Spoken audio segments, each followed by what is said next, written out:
Good morning, everyone. I now call to order the second general session of the Unitarian Universalist Association. Are our delegates ready to do the business of the association? We are ready for business. Our chalice this morning has been lit in worship. Let us center ourselves for this work today with these words from Board Trustee, Reverend Patrick McLaughlin.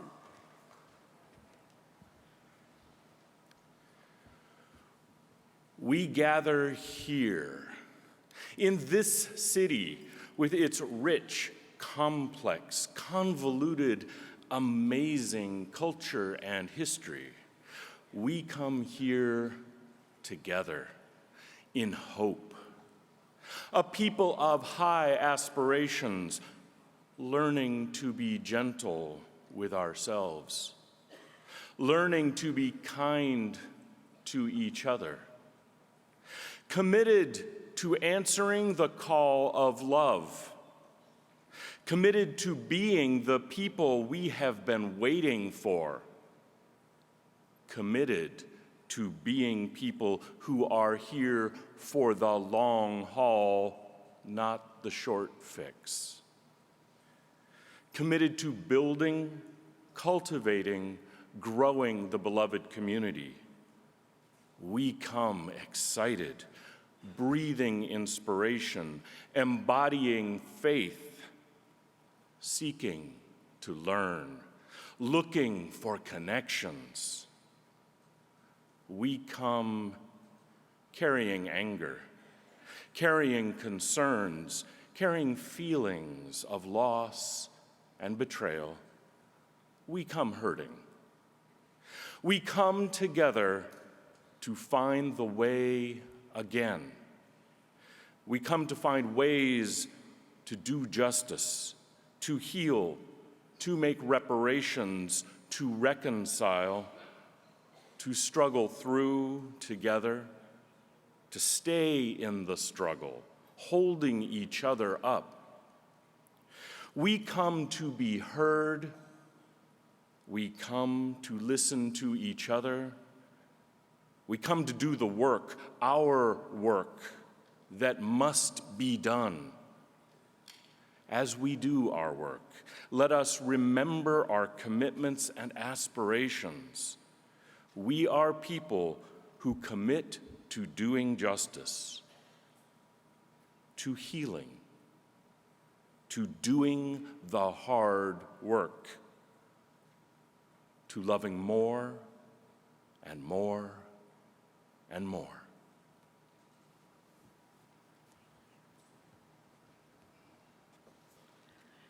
Thank you so much, Patrick. This morning, it gives me great pleasure again to reintroduce our co-presidents, the Reverend Sophia Betancourt, Reverend Bill Sinkford, and Leon Spencer. With them is Jesse King, who will facilitate the conversation. Jesse consults in the areas of organizational development and leadership and is the founding and managing director for Fulcrum Advisors, LLC. He also serves as chair of our Ministerial Fellowship Committee.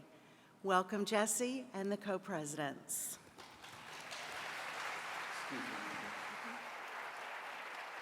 One minute. Hold it. Hold it. Can't get away. I gotta just do this. Now I was on this. I haven't seen her yet, this GA. Good morning. Thanks for that wonderful introduction. I have the honor of facilitating a short conversation with these wonderful leaders who have been serving as your co-presidents for the Unitarian Universalist Association. As an association, we benefited from the thoughtfulness and wisdom of our Board of Trustees when they called these three leaders.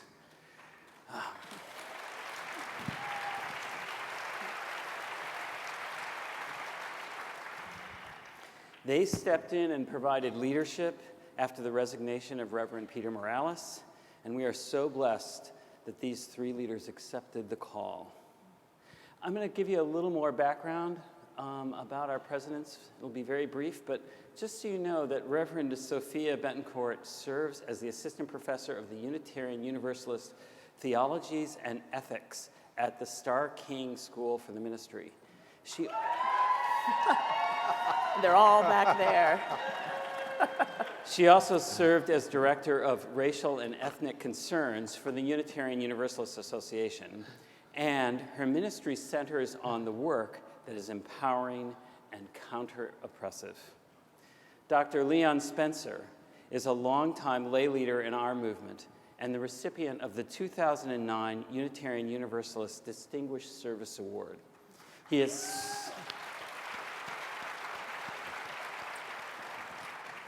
has served the association at the congregational, regional, and associational level. Dr. Spencer is Professor Emeritus in Leadership, Technology, and Human Development at Georgia Southern University. And then there is Reverend Bill Sinkford.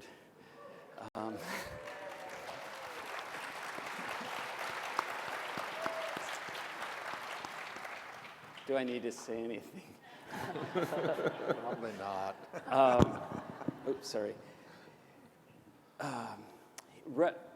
Bill is on loan from the First Unitarian Church of Portland, Oregon, where he serves as senior minister. And Reverend Sinkford, for those of you who may not be aware, served as our president of this association for the first time from 2001 to 2009.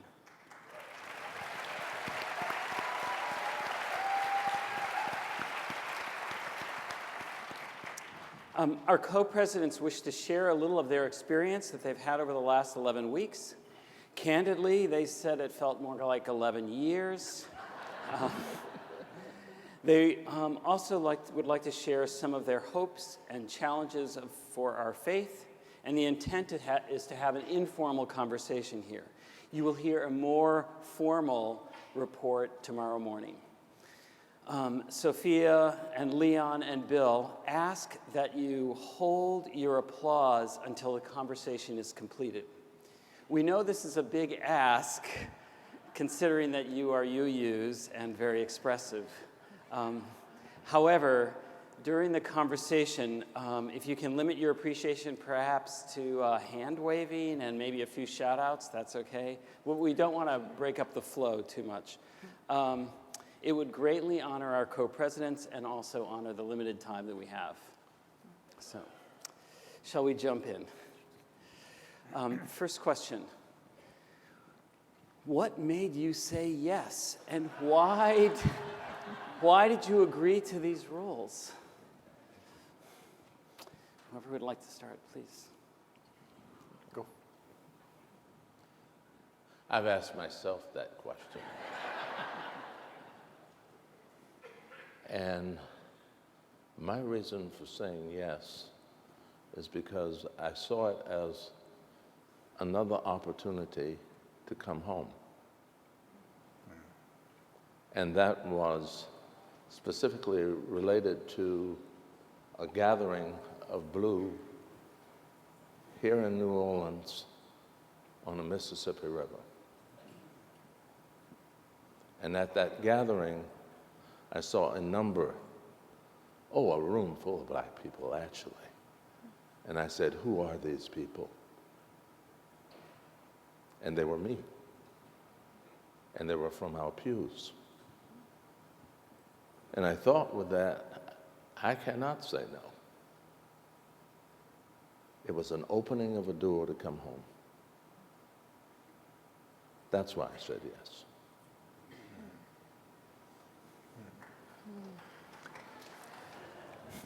Pretty good. No, that was good. That was Good. really good. Good job, good job. Nice. You know, I think I should maybe be candid. I'm looking at a friend of mine who's out in the crowd and serving beautifully on our board of trustees that I actually said a preemptive no, or I tried to. Just kind of weighing in on what I thought the board might do in this particular moment. I had conversations about whether there should be people of color picking up this moment at all. Might we be better served with a white interim president? Might we take on the work differently if that were the case? But I woke up to a very early morning email from our beloved moderator, Jim Key, just asking for a phone conversation, but I knew. And I called Jim and I asked him, after he explained why he was calling me, I asked him what the job was. Can you imagine? How would you answer that question, what this job was? And he tried for about 15 minutes. He tried, and then he said, Sophia, I'm calling to ask you to hold the faith for 10 weeks. And I need to know if there is a part of your calling as a religious leader that feels the need to answer yes to that question. What do you say? Yeah? You hold the faith. And part of the conversation I had with some of our religious leaders this week was to say, I don't think that's just my question. Mm-hmm. We need you to hold the faith. It doesn't exist without all of us. And it's not a 10-week question. Right, so will you continue to hold the faith? Yeah. In Jim's honor and memory? Yeah. What is there but yes? Thank you. So I had a conversation with Jim Key too, and I had some reservations. You know, I've done this gig before, and so I wanted to hear from him what he wanted me and us to do. An 11-week interim? I mean, really. And he struggled for a bit, just as I think he did with you, Sophia. He struggled for a bit, and what he finally said was Bill, we need you, and that's a pretty powerful thing to hear. And then he said, we need you to help set the table for the future of this faith. We need you to help set the table for the future of this faith. And I said, that's powerful language, Jim. What does that mean to you? And he said, you know, in part, it's an acknowledgement that the table that we have set, that we thought was perfect in every respect, or at least nearly so, has some big flaws that need mending. And we need to find a different way to set some open chairs at that table. Yeah. We need to find some ways to bring the real experience of people of color toward the center of the table rather than making them sit at the kiddie table. Now, he didn't say that. I'm making that up. But that was what convinced me to say yes.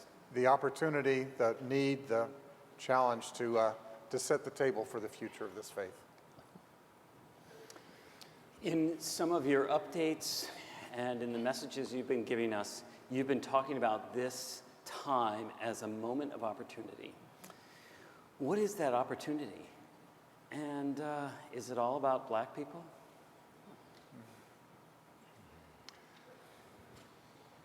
So I don't know who wants to go first on this one. It was critical to me, and I think it should be critical to you, to understand this time in the life of Unitarian Universalism, not just as a time where there are these series of problems that we need to deal with, but as a time of opportunity where we can chart a different, a more inclusive, a more grounded course forward. So we use the language of opportunity a lot. But there are problems that need dealing with too, and part of the way I understand the opportunity is to shift our focus away from the persons, because when you're dealing with individual persons, it's easy to begin demonizing and critiquing and having all kinds of opinions about how she or he or they may have done their work, to shift attention away from the persons to the patterns, from the persons to the patterns, so that we can begin inspecting how it is that we embody this fabulous faith and make some changes so that we can live into a hopeful future.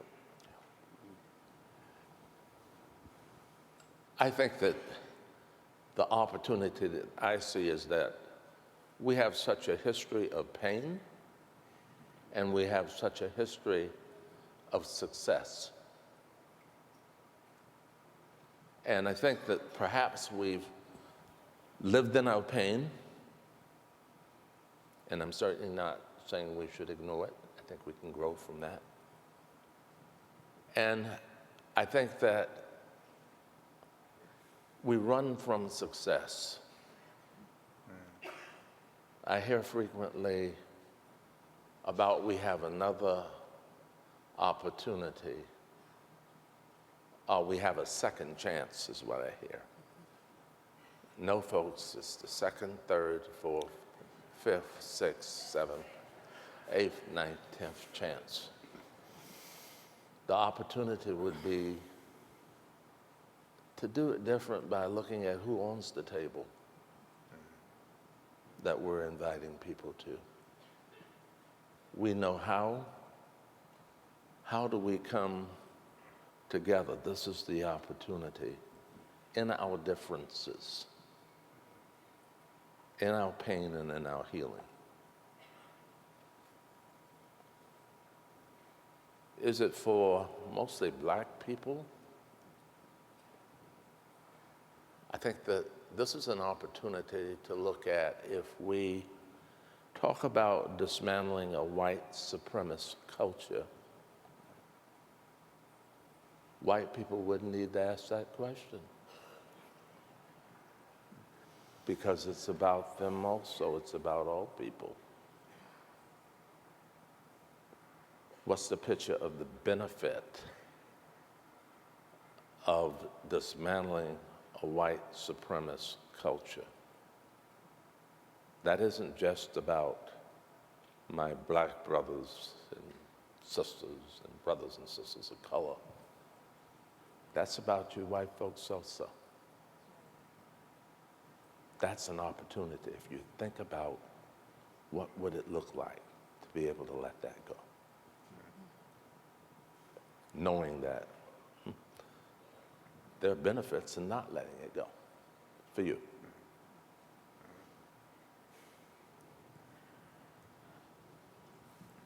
I think we're in a moment of incredible opportunity, and it comes from the coming together of so many groups of Unitarian Universalists responding in a different way.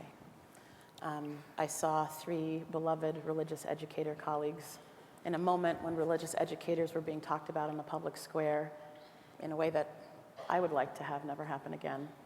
And instead of responding with simple rage, they provided us with tools for faith development, which is what religious educators do. And more than 700 congregations participated in a white supremacy teach-in. That kind of grassroots response and profound leadership. I'm looking at Cristina Rivera, I'm thinking of Aisha Hauser and Kenny Wiley and Blue and everyone who supported them. That kind of response feeds a moment of opportunity. I'm thinking of a board of trustees that responded to a crisis with this kind of creativity, right, and resilience. I'm thinking of a UUA staff that we came into 24 and found loss and heartache, but steadfastness, determination, faithfulness, right? We're seeing investment, resourcing, conversations, leaning into a new way. I also think it's important to remember as we respond, the question about, is this just about black folks? I think we all know where that question comes from. It comes from a worry, a fear, what I'm going to actually name a culture of scarcity, in addition to all the racial injustice issues that we're talking about, this fear that there's only so much energy to invest in the work of justice, and what if not all of us will be whole at the supposed end of this work, whatever that means. I think instead we become more whole, right, as we lean into the full humanity of all people while remembering that anti-black racism, oppression against our indigenous family in particular, right, that this is the foundation of what we're talking about when we talk about white supremacy, but that extends and spreads to a culture of domination that impacts everyone, right? So the many ways that we are made small so that some small group of people can advance above everybody else. That is what I understand as white supremacy. So is it all about black people? No. Will it ever be addressed if we don't dig into the foundations of anti-black racism and intentional attempts at genocide for our native kin? Never. We have an intersectional approach, and it centers on race. And this is how we become more whole.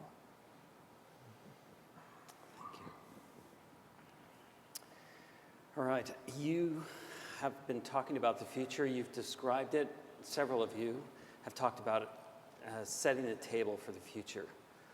What is the work of setting that table? And what are the questions that you would like this GA to wrestle with as it goes forward?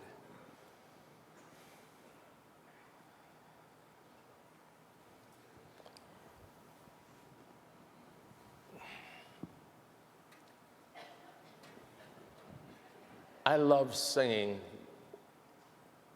Coming to the Welcome Table, and I bet many of you do. Black, white, gays, whatever, we're all going to come to the welcome table. My thought goes to who owns the table that we're coming to, and I want to know, where am I going to sit at the table? Because that's important. Some people get more than others depending on where they're sitting at the table. So I want to come to the welcome table, but I think we need to build a welcome table. And this time to build it on a structure that is not a structure, I'm going to repeat it over and over, folks, of white supremacy culture, where all of us can be welcome. We don't have to walk to the table, we can roll to the table, however somebody else can bring us to the table. But that's the piece I get about the welcome table. We have to do more than sing it. We have to restructure it. And I'm going to go back to something I said earlier. I think we know how to do it. We really do. We know how to do it. So how do we risk restructuring the table? And what do you bring to the table? It's like a big potluck, really. Who's preparing it? Who's cleaning up? I'm sorry, I deal in images. Okay. Do I have to clean the table up? There you go. I don't want to clean the table. Okay, not anymore. Okay. And I'm going to go into Spencer Ramble, so I'm going to... I think I've answered the question. Yeah, I'm going to leave it there. Okay. I think I'd like to invite folks to spend some time thinking about what the heart of Unitarian Universalism really is. Not what it looks like, not the old familiar comforting expression of it, but what is Unitarian Universalism to you? What are the central values, not necessarily the messages of how they're expressed? Where's the faithfulness for you? Where's spiritual practice for you? Where is interwoven community and relationality for you? What are the things that can never be set down? What's inherent to us? I think we focus a lot on the words we use, what the music sounds like, the expressions of ourselves. And while we have amazing people leading us in new ways, actually in all of those areas, too often we get hung up in the structures without realizing the ways that they impact other people, as if the structures are the heart of our faith. They're not. There are thousands of us in New Orleans. What is Unitarian Universalism at its core?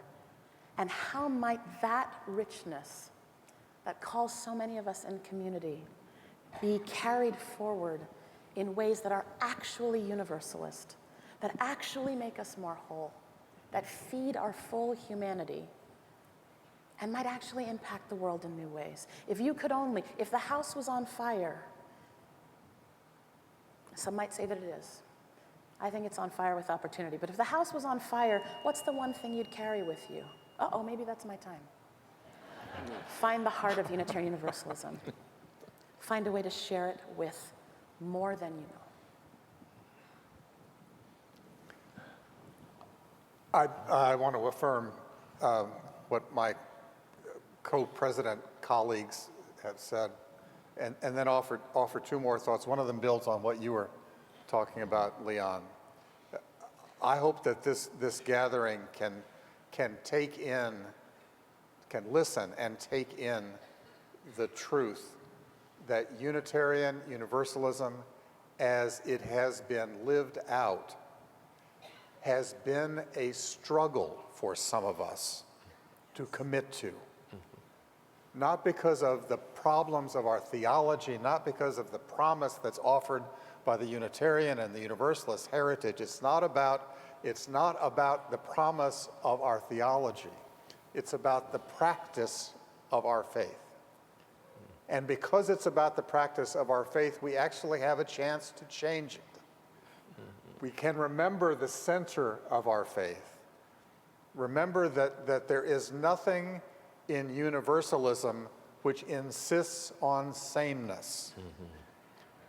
And some of the high points of the history that I have lived through in this faith have dealt with honoring individual identities. This was the marriage equality movement that energized our faith for a couple of decades. We have the theological strength if we can remember that how we practice that faith makes a huge difference in terms of who can take part. Thank you. All right, what do you hope that people will take home from GA? And what will they take back to the pews and to the pulpit after this as we move forward with this grand adventure?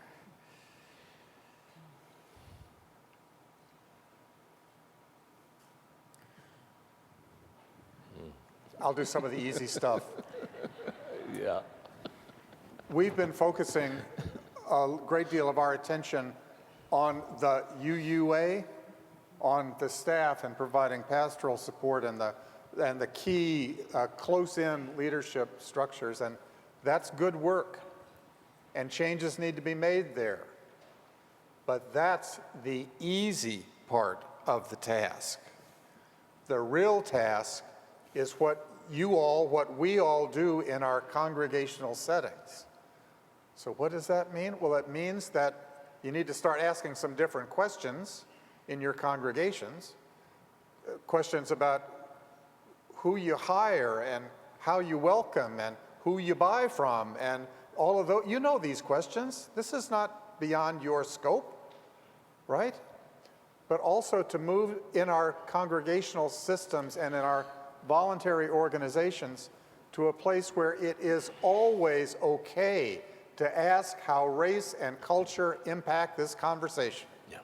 Where that's the way we do things around here. That's where we need to move, back home. I think carrying back to the pews, some of this has happened with our teachings. Yes. Yes. And so the pews are ready. It's our leadership in carrying it back to the pews, not in this hall. What we had, 800 congregations or so to really respond. Gosh, you've never seen people so ready with things that some people thought we shouldn't do this. It would rock the boat. Taking it back, naming it, claiming it, what the it is, who we are, who we aspire to be as a faith community. Name it and claim it. But I think something that's really critical that we take back is that it's an inside job. It's It's not the job of us as Unitarian Universalists just doing the outside work. That this is the opportunity to do the inside job. Right in our little fellowships, congregations, there's lots of inside work to be done. And it is rich when you do the inside work.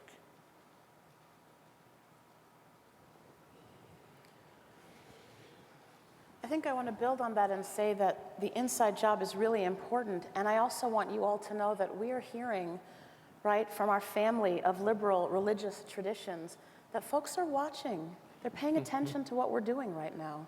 I think there's some worry with all the very real pain and struggle in the world that we're somehow pausing, right, to reflect on ourselves. But actually, we are hearing from leaders, and I mean leaders of all kinds of other faith traditions, to say, you are taking on white supremacy head on. We're waiting to see what you come up with, right? We're looking for leadership. And I think we've understood ourselves to be on this edge of doing the work of racial justice, and it's time to be on that forward-moving edge again, and to not believe that this is just about our one congregation, or our one staff group, or our one classroom. This is actually an invitation to our broader communities to do this long-needed work of justice and redemption in this nation that has to be driven by our values and can thereby be supported by our faith. I hope you will also take invitation home with you. You're going to hear more about a commission on institutional change as we move forward. These good folks are committing to be with us for 2 years, to help guide vision, to guide new resourcing, to guide conversations. They can't do that without you. So I hope when you hear from us and from them that there are more and more invitations to how we do this work, to remember that it allows us to do the work together. I think sometimes it's incredibly stressful. My one congregation has this percentage of this type of, it's not about that. We are a community of faith. We're going to do this together. So when you get an invitation, say yes, show up, participate, be faithful. We believe in you. Thank you for answering those questions. Would you like to share some closing comments?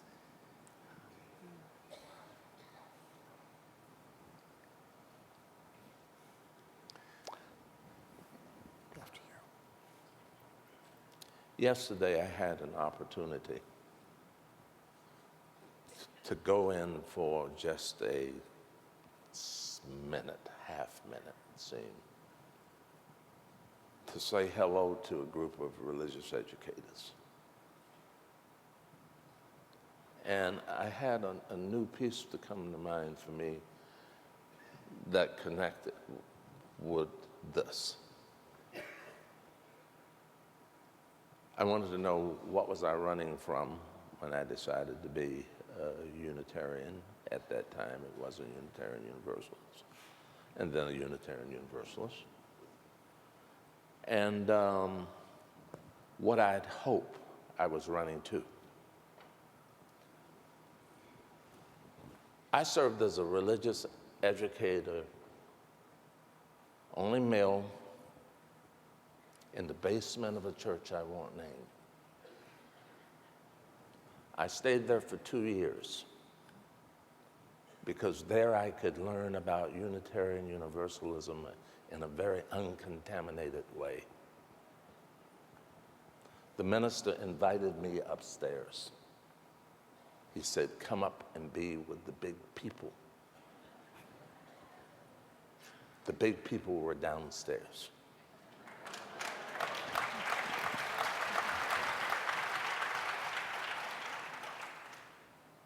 I hope that my little people at that time will grow to be Unitarian Universalists, that they are, but they don't come to pews often.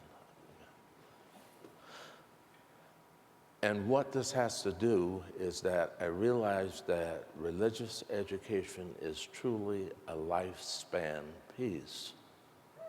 When you take and you connect this to the work that we are doing today, So we have a huge piece of educating both adults and children. And people see that from the outside too, and that's an invitation.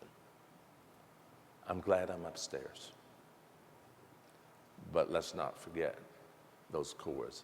It never struck me until yesterday when I was speaking to Loretta for a few minutes.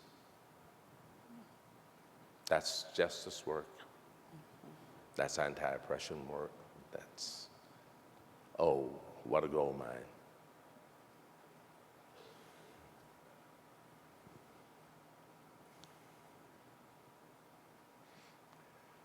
I am very mindful that as we engage this work that looks inward, there's a world out there where black people and people of color are getting killed every day. Yeah. And it's a real tension for me as to whether to invest all of my energy here or out there on, and I know it's a tension for many of you. And the place that I've had to find in my own spirit is to understand that the work, that it's one piece of work, that it's not out there and in here. It's the piece of work. It's what we're called to do. It's what the Spirit is asking us to respond to.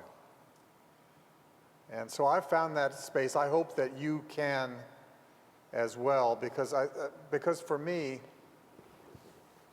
given my commitments to this faith, it could not be more important to me for this faith to redeem its history. Because a lot of it's history that I have lived through. And I had to leave at one point. And I don't want to have to leave again. And I don't want the people of color, the indigenous folks, the queer folks, I don't want anybody to have to leave because we refuse to do the work. And so that's my commitment.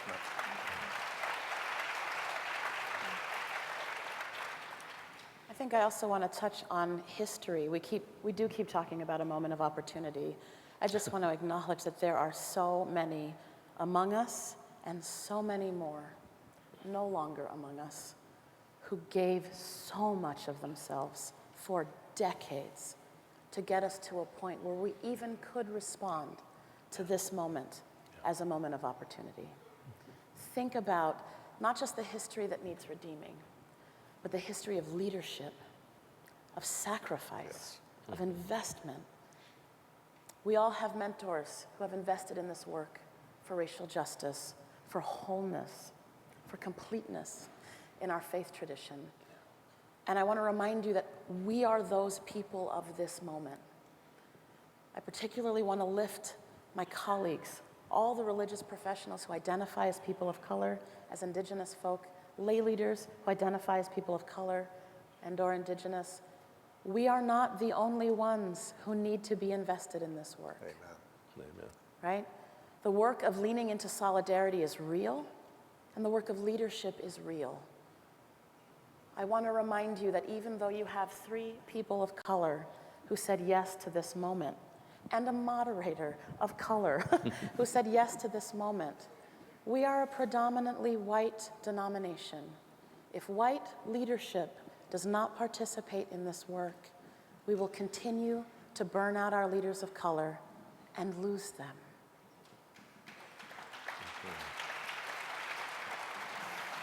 I am here because of mentors who stayed long enough to mentor me. Some came back. Some will never come back.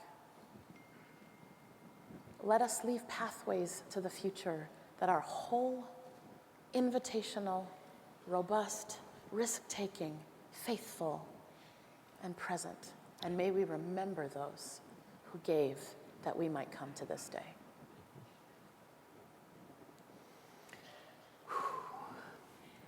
Thank you for your wisdom, your thoughtfulness, and your time and your hearts over these last 11 weeks. Would you please join me in thanking them for their time?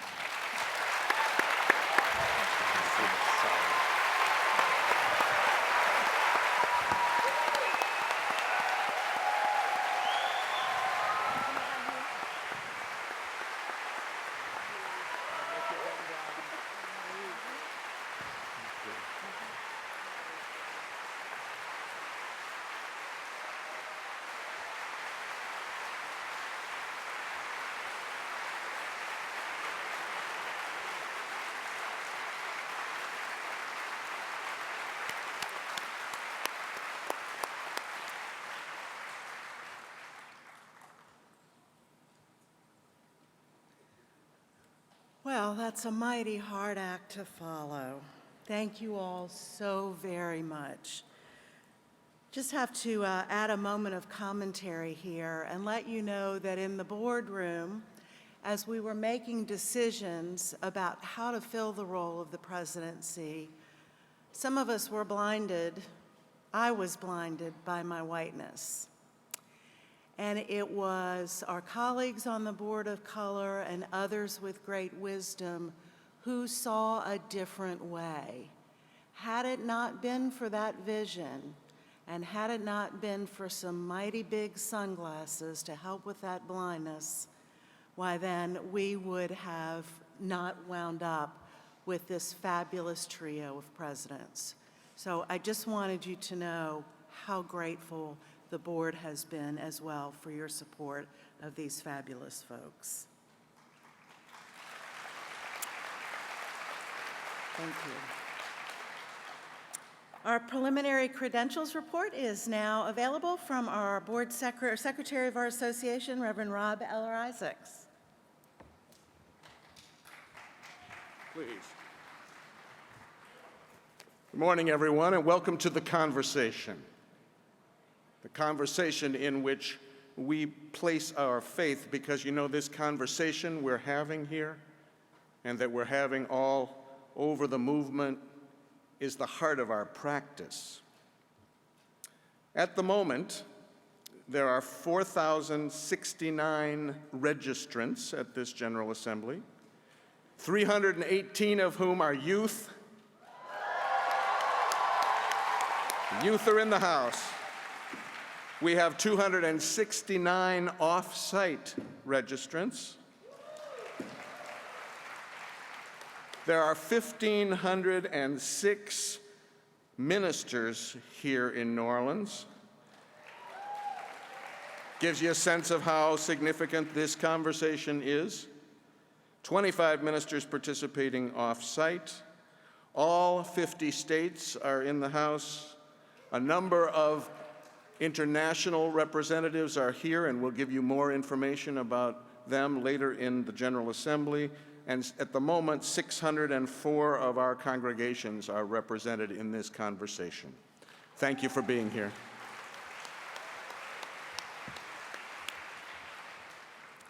So here's a practice that I want to offer to you. I just made a giant mistake. For those of you that have visual problems, I apologize for my analogy to blindness. Sometimes we can see with our eyes, and sometimes we can see with our minds, and my metaphors were confused. So please forgive me for that, and I will do better next time.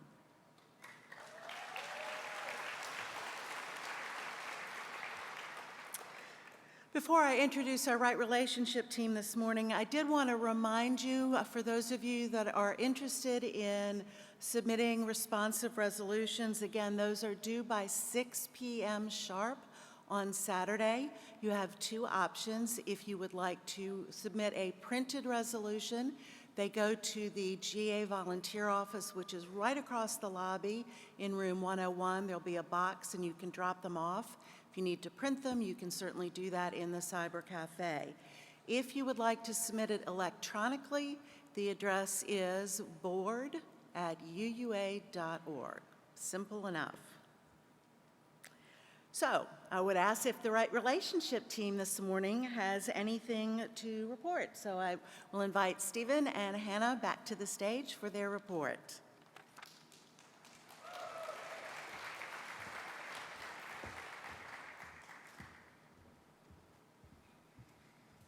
Morning, y'all.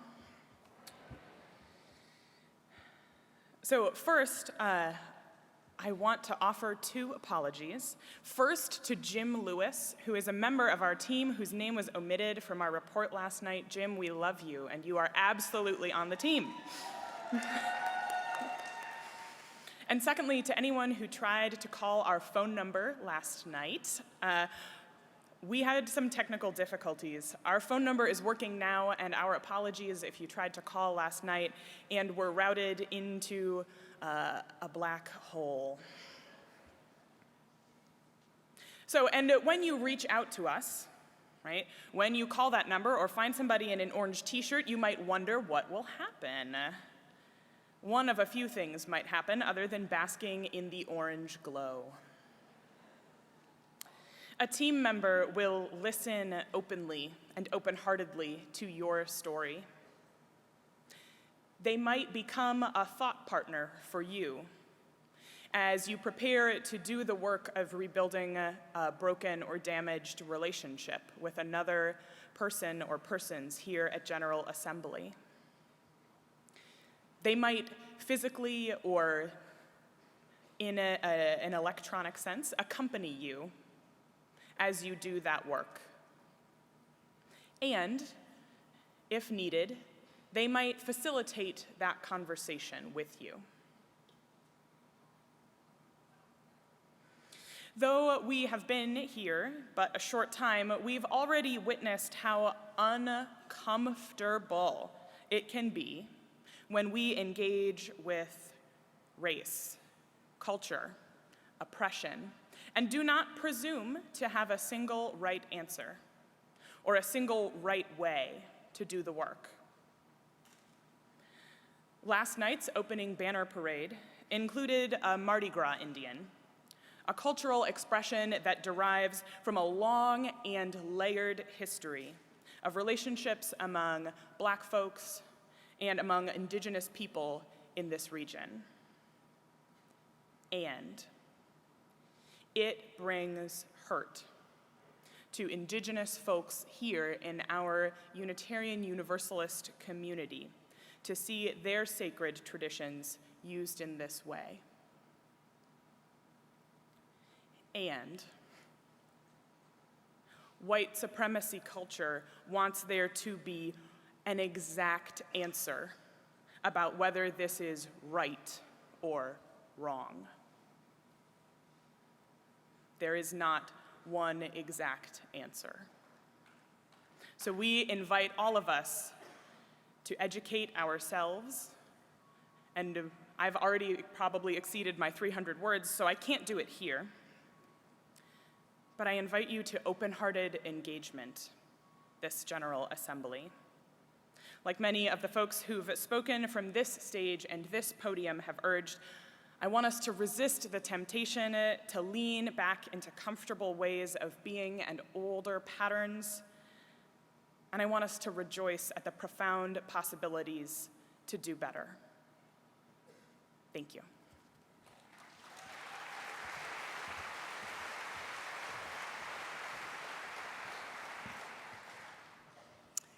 Such good work that they do. Thank you very much. Before I introduce our General Assembly Planning Committee, I want to say a few words also about our being together. We are all here because we're Unitarian Universalist, and that means that we are in covenant with one another. That is, that we promise to uphold our principles and our values with respect and dignity for all. It means we will listen deeply and we will hear each other, trying to focus on intent, but realizing that impact and intent frequently don't match, particularly in the midst of passionate debate. As human beings, as Unitarian Universalists, we often fall short. And our communities, all of our communities, are so tired watching the news every night, but particularly our communities of color are tired. Tired of being minimized, tired of being marginalized, tired of being ignored, and yes, tired of being killed. The white community must work harder and longer to learn to be in right relationship.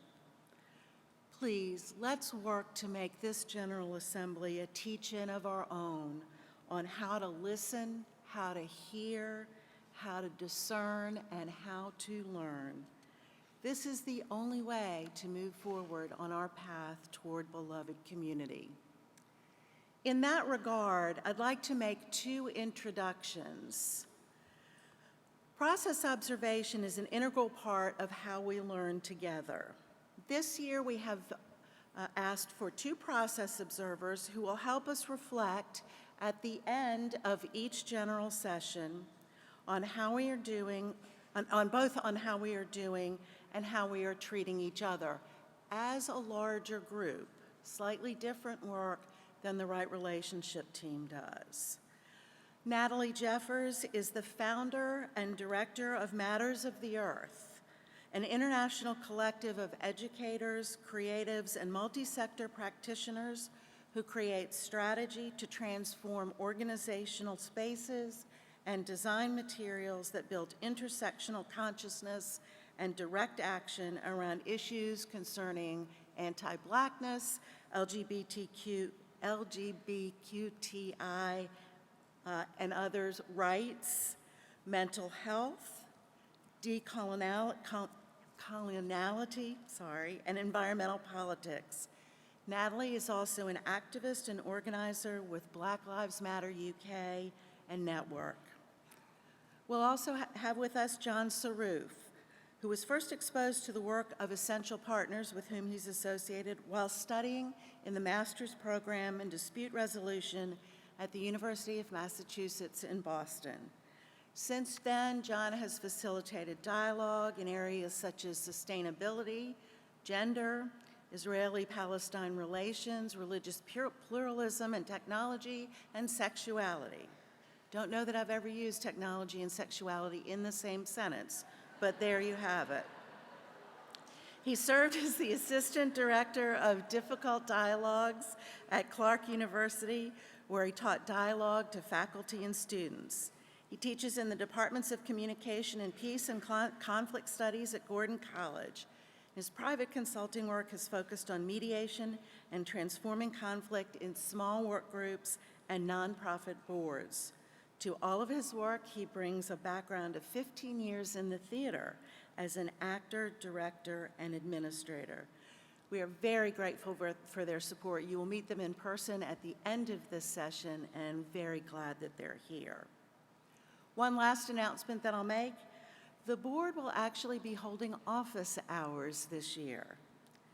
We'll be in room 203, members of the board, not the whole board, on Thursday from 2 to 7 p.m., I believe, Friday from 4 to 5, and Saturday from 4 to 5. If you are interested in having a discussion about things that the board has been working on, I would encourage you to stop by in room 203 and spend a little time.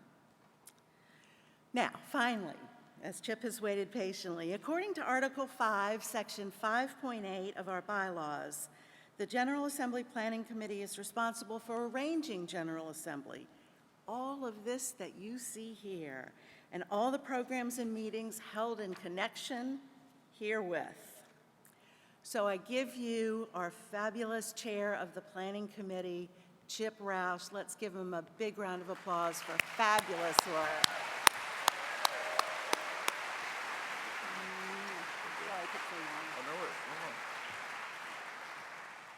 Thank you, Acting Moderator Rimes.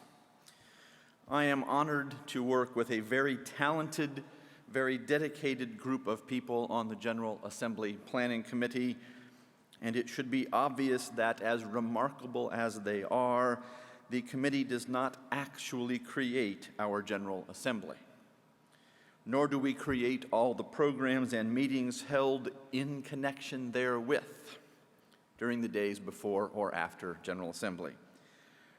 Rather, the committee creates the structure within which the speakers, musicians, officers, ushers, vendors, staff personnel, dancers, delegates, and thousands of other Unitarian Universalists go about creating the transformational experiences for each other.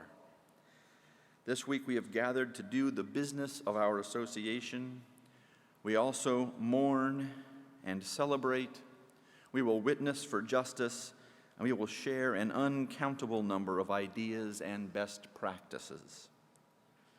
Many of us will leave GA feeling that our lives have been changed in profound ways. Helping to create the space for all that to happen is one of my favorite things. The work of the Planning Committee can be difficult, challenging, exhausting, and immensely rewarding. We and the rest of our Unitarian Universalist Association are always looking for new leaders, especially talented leaders who help us to more closely resemble the society in which we live. If you think you'd like to serve on the Planning Committee, please do look up the nominating committee process online by the August deadline. Finally, allow me to introduce this year's General Assembly Planning Committee. It is truly my pleasure to serve with these good people. Catherine Allen, Mary Alm, Deborah Gray Boyd, Jennifer Gray, Isla Cleon, Tuli Patel, Samuel Prince, and the Director of General Assembly and Conference Services for our UUA, Dr. Jan Sneakus.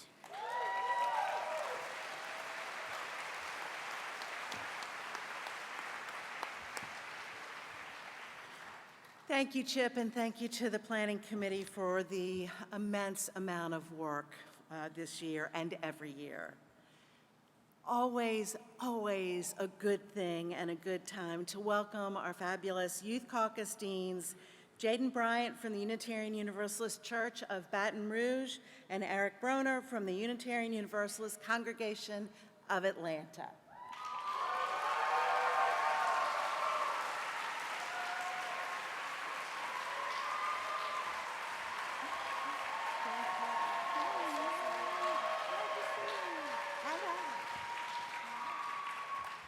Hello, everyone. My name is Eric Broner. And my name is Jaden Bryant. Jaden and I are the co-deans of the Youth Caucus at General Assembly. There are over 300 youth at Youth Caucus this year.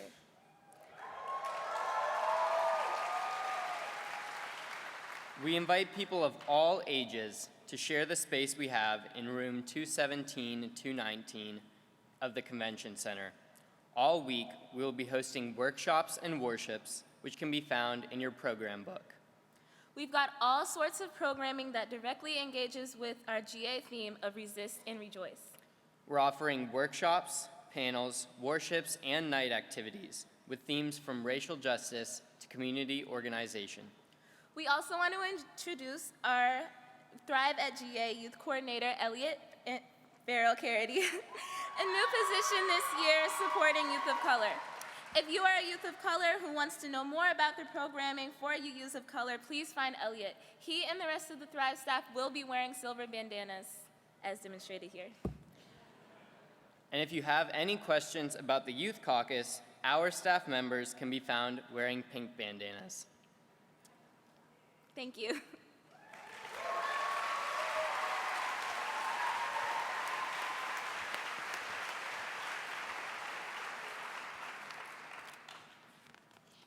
And now we get to hear from the co-facilitators of our young adults at GA, known as YA at GA, Cameron Young and Aisha Ansano.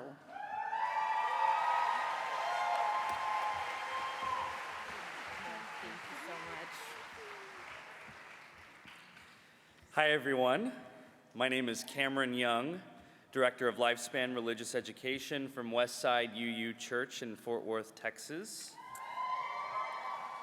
And I'm Aisha Ansano. I'm a ministerial intern at First Church in Boston and a member at First Parish UU in Arlington, Massachusetts. We are the co-facilitators for young adults at General Assembly, also known as YA at GA. We're so excited to offer a variety of programming to young adults who are attending GA. While the young adult age range is 18 to 35, we invite people of all ages to spend time with YA at GA in room 214 in the Convention Center, where we will have worship, workshops, and informal events and efforts to connect and support young adults here at GA and to transform our faith. We also are excited to introduce Vanessa Burchell here on stage with us. Vanessa is the new young adult half of the Thrive at GA team, and she'll be supporting young adults of color at this GA in her silver bandana as well. We also have 3 other YA at GA staff members doing community engagement, worship, and pastoral support, and connecting with our bridging youth. All YA at GA staff will be wearing these blue bandanas, and the Thrive at GA staff will have silver bandanas on during GA. We really look forward to being here in New Orleans with all of you. Have a wonderful GA.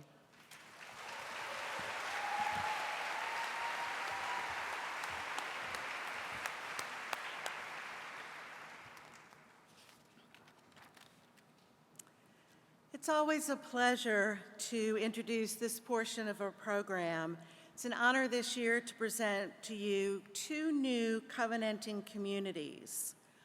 For those who live in Castle Rock, Colorado, the Castle Rock, Colorado area, being progressive-minded can be isolating.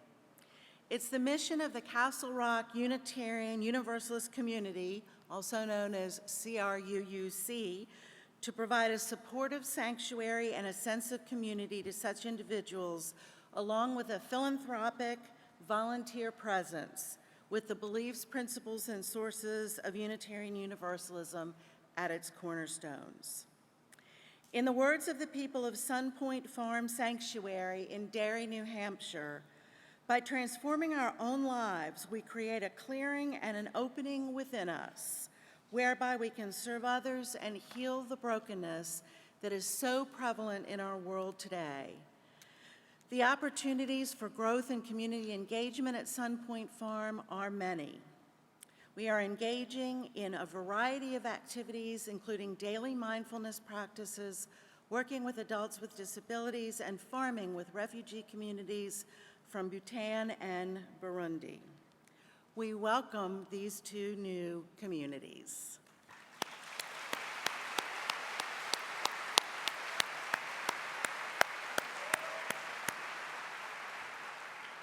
It's also joyful for a couple of other categories of newness, if you will. We have 2 new AIMS certified congregations. AIMS is the acronym that stands for the Accessibility and Inclusion Ministry. AIMS certification helps congregations become more inclusive and accessible to people living with disabilities. The first congregation was certified in 2016, and this year, First Parish in Bedford, Massachusetts, and the Unitarian Universalist Church of Las Cruces both received their certification.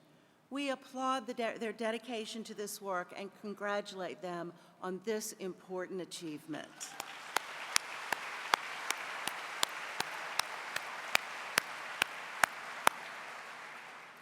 I also wanted you to know, last but certainly not least, about our sanctuary congregations. The sanctuary movement is a growing movement of faith and immigrant communities working to protect immigrants facing deportation by literally offering sanctuary to people who are at risk of being deported. The list is a little bit too long to read, but we have 63 Unitarian Universalist congregations and organizations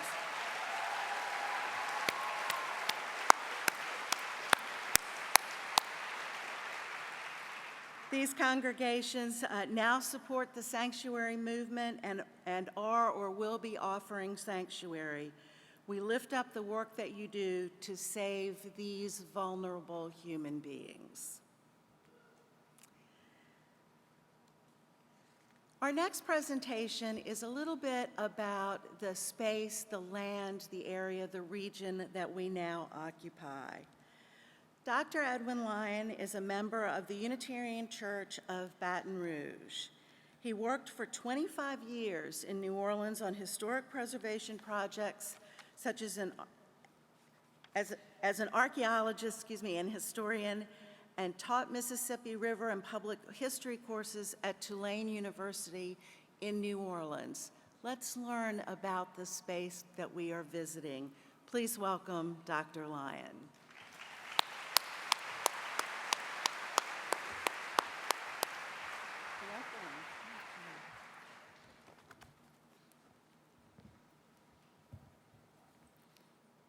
Welcome to sunny New Orleans. We all survived yesterday's deluge, and that's a good thing, and I hope you'll enjoy your time in New Orleans a little more. But I should say that after having lived in New Orleans for more than 30 years, yesterday was just a normal rainy day for me. When you think of New Orleans, you may think of the Mississippi River, the beautiful view of the river and of the French Quarter. And you may think about Mardi Gras. This is the rejoice part of the theme of this convention, rejoice and resist. But I'm going to visit a different New Orleans for you and a different Mississippi River. And we want to see the resist part of our theme. I'm your tour guide. This will be an easy tour. You won't have to go outside in the rain or the 100-degree heat or the 125% humidity. You won't even have to leave your seat. And you don't even have to tip the tour guide. But in some ways, this will not be an easy tour. New Orleans and the Mississippi River are the result of some very, very difficult history. The tourism industry doesn't want you to know this. They want you to think everything is beautiful. And they want you to go home happy, and they want you to spend a lot of money while you're here. But your experience in New Orleans should be different. You are Unitarian Universalists, and you are not the normal tourist. Your New Orleans should include the buried, the hidden, the unmarked, the repressed, and the neglected. And this is what I did for 25 years in New Orleans, working in historic preservation. I uncovered neglected and buried histories of historic districts, the drainage system, urban archaeology, African American cemeteries, and many others. I may be an old white guy in training to be an ally, but as a result of my experience, I have a multicultural approach to the river and to New Orleans, and I hope you will too. The Mississippi River that is just outside this building is a result of the water that comes from the entire Mississippi River Valley that covers 41% of the United States. So many of you are part of the Mississippi River Valley. This river brings American problems to Louisiana, primarily environmental problems. And Louisiana continues to send its wealth to other parts of the country. In the antebellum period, before the Civil War, it was cotton. Now, it's petrochemicals that fuel the nation. You should not think of Louisiana as an isolated part, isolated from the rest of the country. And you should not think of the racial, economic, and environmental problems of Louisiana as separate from your everyday lives.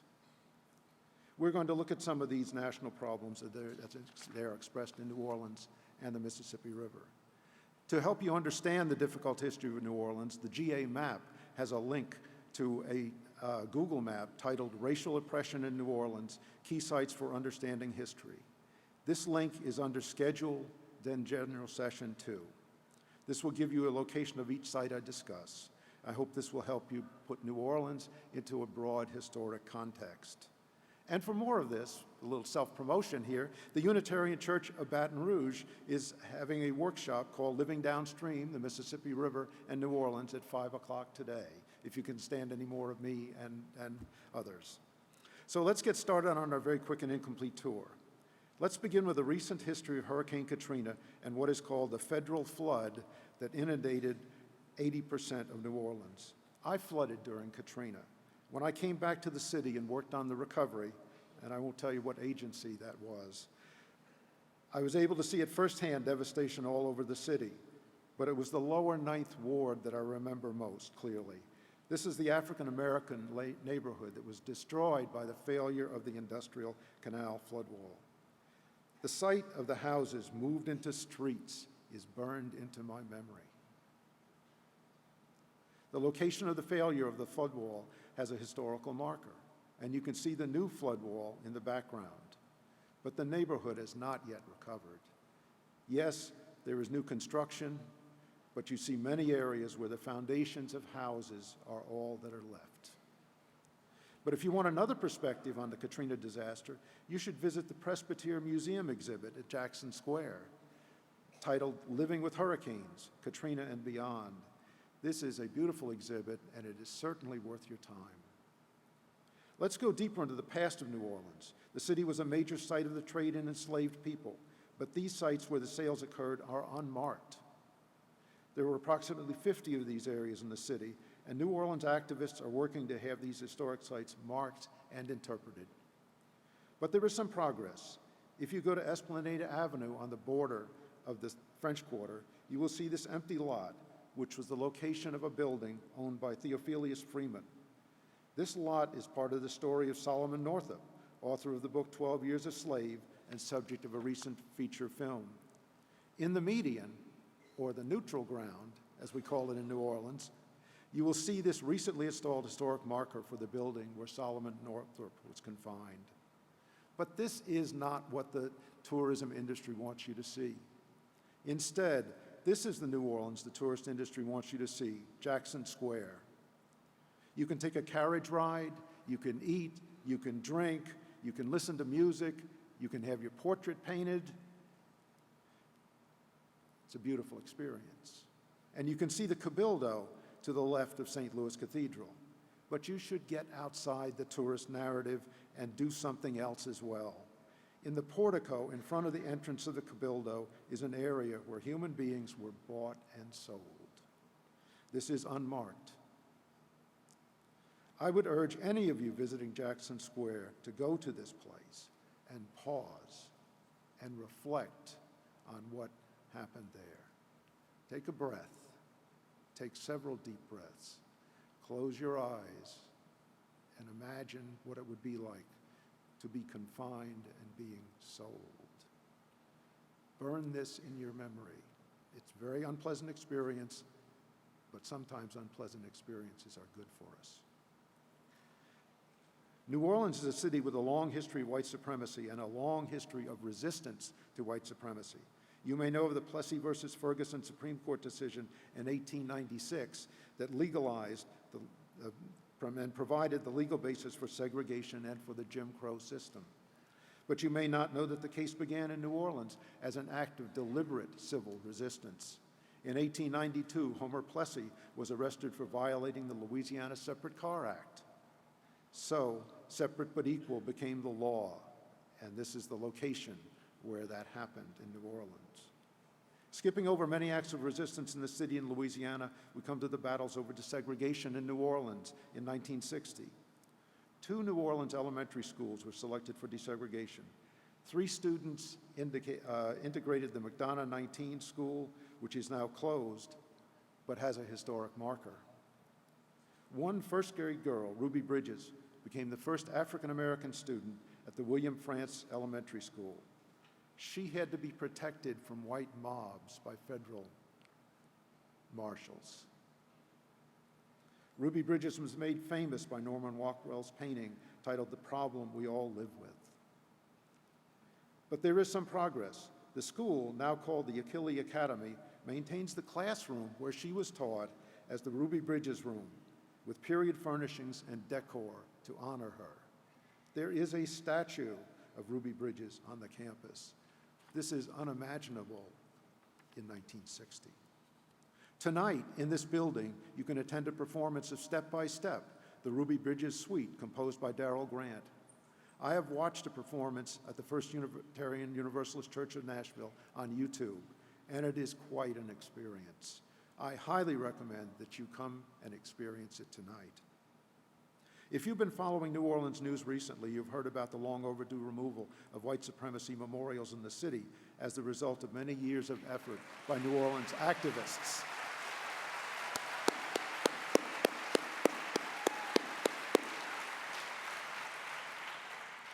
The New Orleans City Council authorized the removal of 4 white supremacy memorials on public property. Statues of Confederate Generals Robert E. Lee and P.G.T. Beauregard, the President of the Confederacy, Jefferson Davis, and a memorial to a white riot in 1874. You will be happy to know that they have all been removed, and here they are. You don't have to see them anymore, and I don't have to see them anymore. They are gone.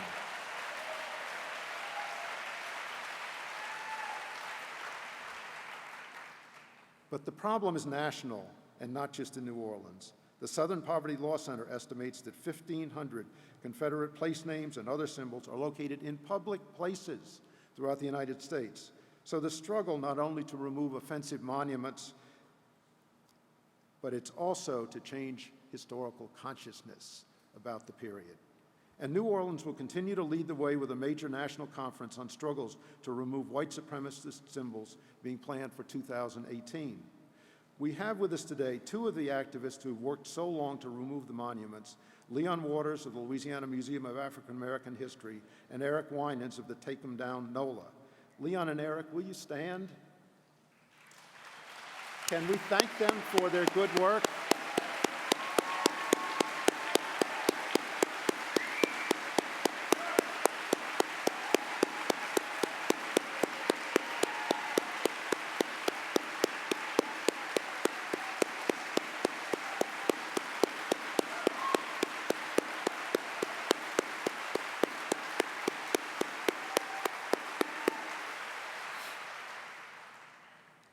Thank you very much. I'm proud of them, and I'm proud of you also.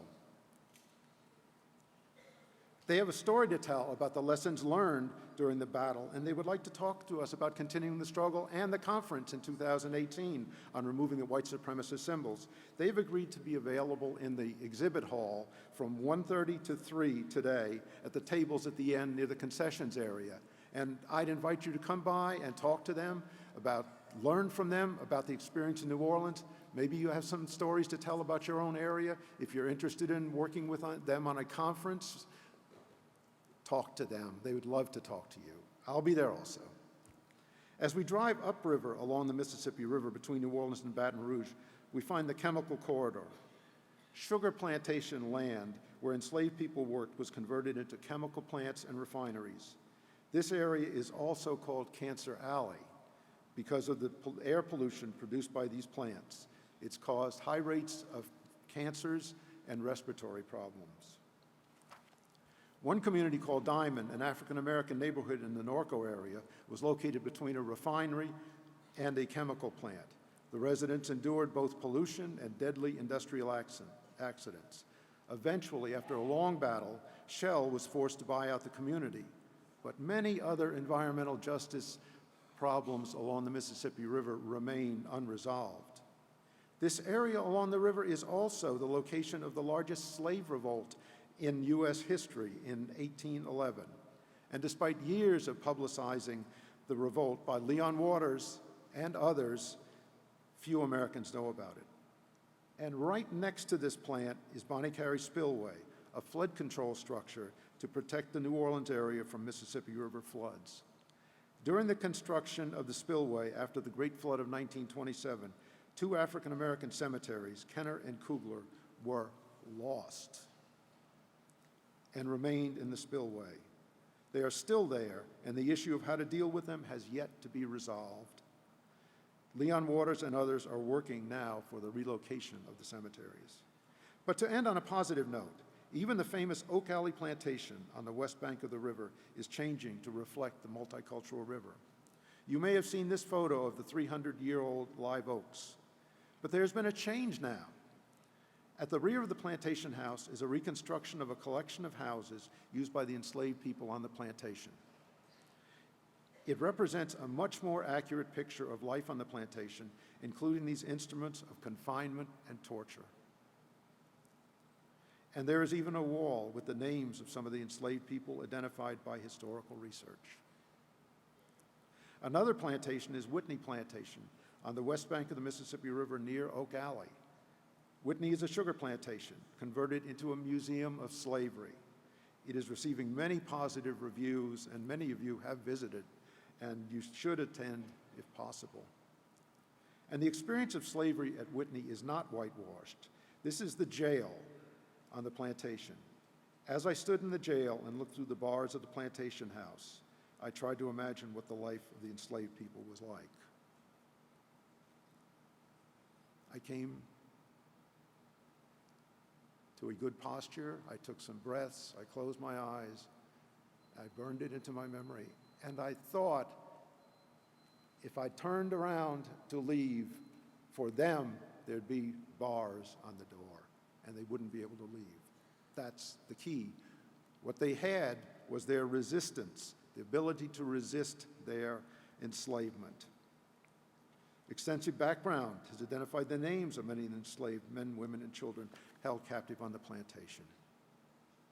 We should remember and honor these people for their resistance to their enslavement, but freedom did not end racial, economic, and environmental injustices.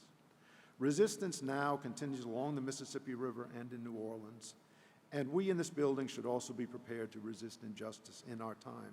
So remember the theme of this General Assembly and resist while you're rejoicing as you travel around New Orleans. Thank you.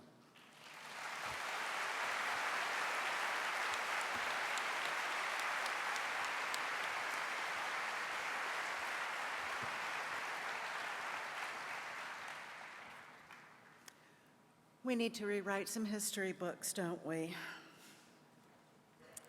Before I introduce the Commission on Social Witness, I want to share with you and get you ready for some shifts we are making this year during the actual discussion and decisioning portions of our general sessions.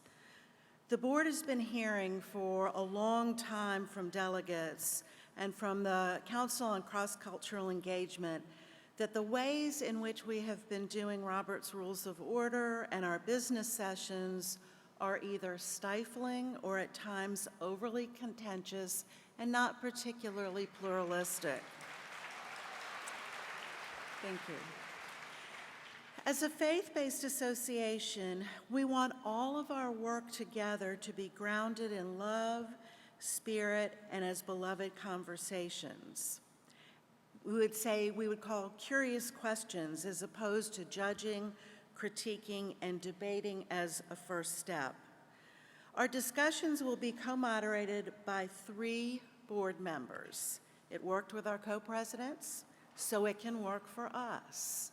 I'd like to introduce Greg Boyd, Elandria Williams, and Kathy Burek, who will serve as the co-moderators of our discussion and decisioning this year as we get to our bylaw amendments and our discussion on, from the Commission on Social Witness, as well as our responsive resolutions. Our discussion time will be a little bit longer, and we will spend most of our discussion time actually talking with and reflecting with others in small groups right here in this hall. We are encouraging everyone to think of the pro and con mics more as agree and not so much, or suggestions for improvement microphones. We're going to focus on how to make each bylaw amendment or responsive resolution better. In the discussion portion, we encourage proposals from small groups, and then we will ask people to share their proposals. Not amendments, proposals. There will be time to discuss the proposals in the same small group before we move into the formal decision-making time. We hope to encourage generative discussion so that our decision-making process really encourages some dialogue. When we move to decision-making, we'll use Robert's Rules of Order, our usual process, because that's what we voted to do last night. This might be a little uncomfortable for some of you. We've heard a little bit about the discomfort we need to grow into already. And this is how we will run the sessions this year. We need your help. Our team needs your help to make this work, because together we think we can build community and relationships in the right way.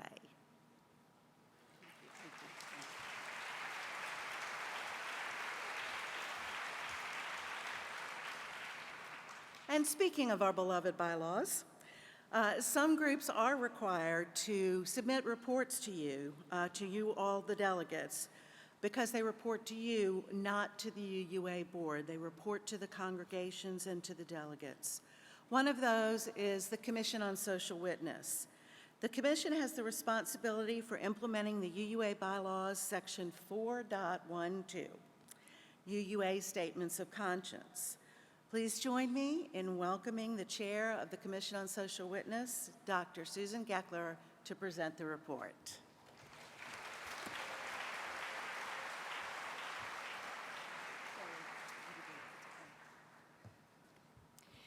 Thank you.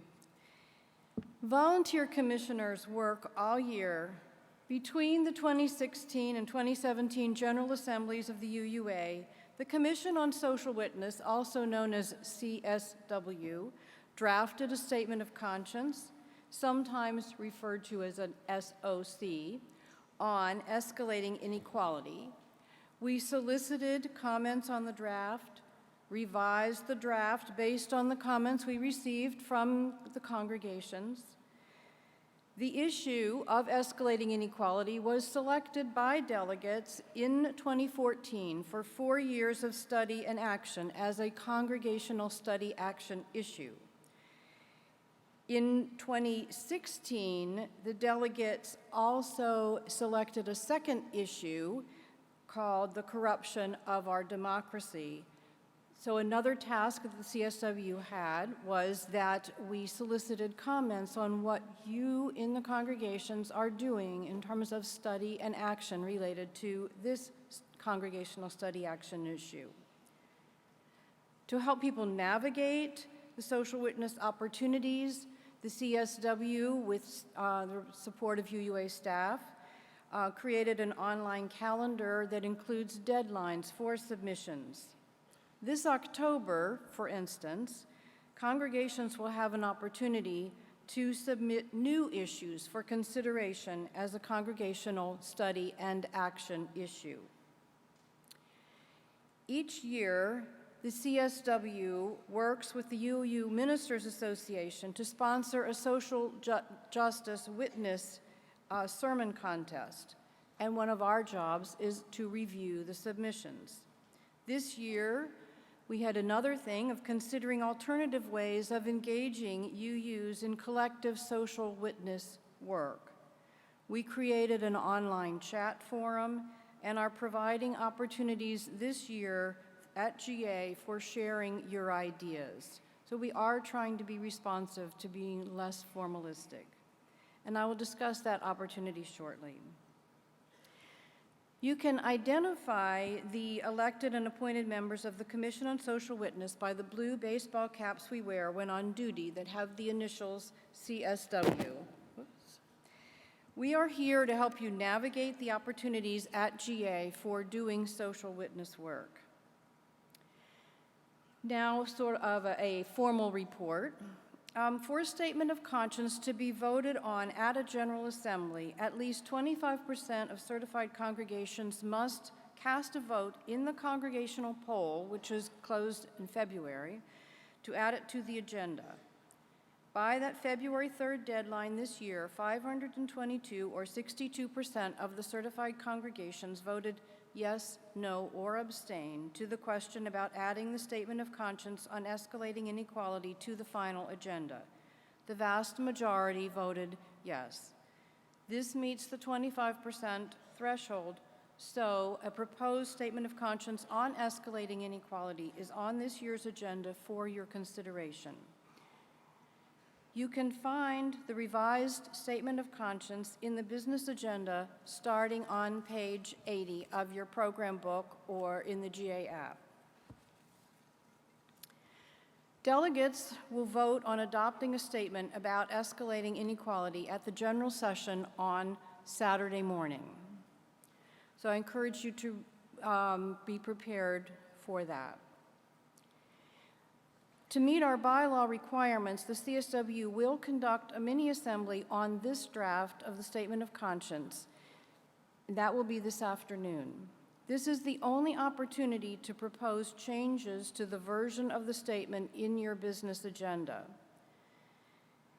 Delegates will have access to a CSW alert, both on the GA app and in paper form, on Saturday morning that will have a revised statement based on the suggestions from the mini-assembly this afternoon. There are also CSW alerts today in the back of the hall. They will be available at our booth in the exhibit hall also. Last year, delegates voted to suspend actions of immediate witness this year.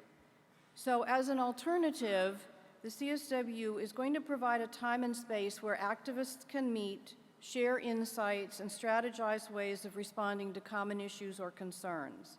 This is a pilot to see whether such an opportunity to meet and network is a viable alternative to AIWs in the future. Anyone interested in meeting others who are passionate about one of your issues can come to the CSW booth and propose that issue for consideration at this networking opportunity. The time for meeting with others is Friday at 3:15. One other thing that we are doing a little bit differently this year is really giving an opportunity for discernment about what we do related to social witness when we are gathered together. I suspect that every congregation and many individuals engage in some kind of social justice work. But are there ways that we can magnify that when we come together in a body at General Assembly? If you have ideas for how that might happen, please bring them to this other opportunity to share in dialogue. And that will be Friday at 1:30. We can make a difference if we work together effectively. And the idea is, can we be more effective?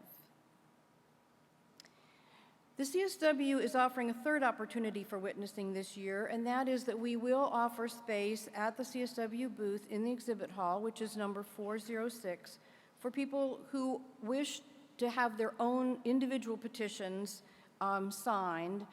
This is not for an AIW, but if you're passionate about something and you want to submit something to Congress or to some other body or whatever, and you want a place where you can collect signatures, you can leave them with us at the table and direct others to go there to find them, to sign them. As I said at the beginning, the CSW works all year in a volunteer capacity. There are ways that you can follow what we are doing and you can interact with us. Delegates should check the GA app or pick up a copy of the CSW alert on Saturday morning to get the revised versions of this proposed statement of conscience on escalating inequality. But you can also go to the website, which was on the exhibit on the slide, uua.org/CSW. There's also an email, socialwitness@UUA, and there is a CSW listserv. So if you want to follow this and contribute during the year, we would love to have you do that. Thank you.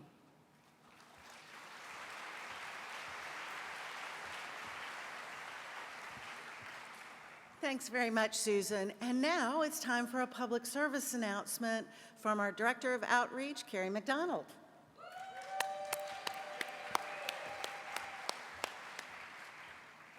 Thanks, Denise. Good morning, everybody.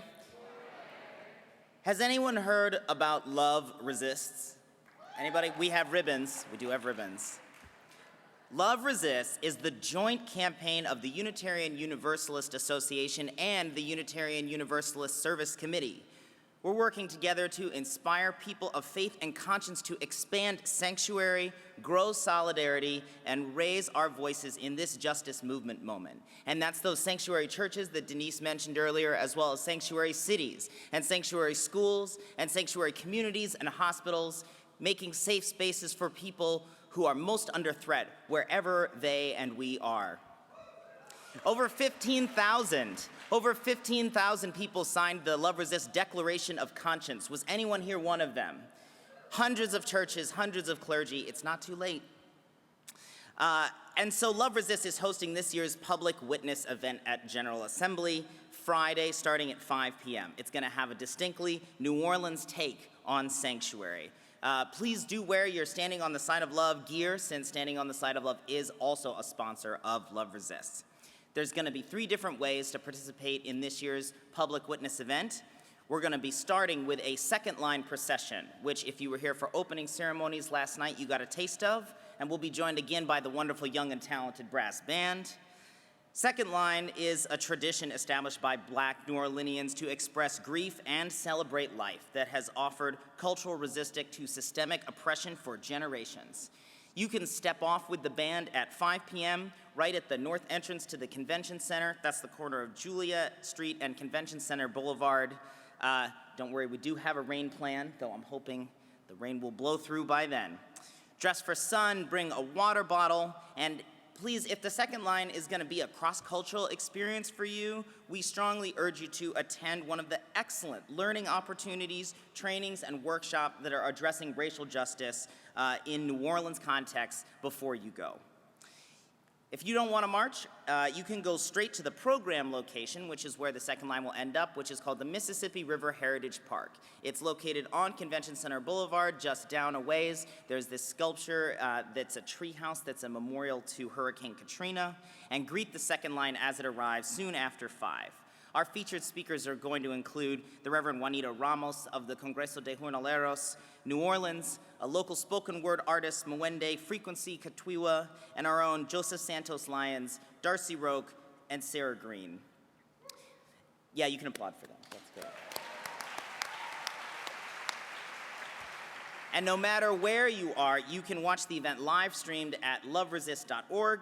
Portions will also be live streamed via the UUA's Facebook page, and tweet using the hashtag #LoveResists.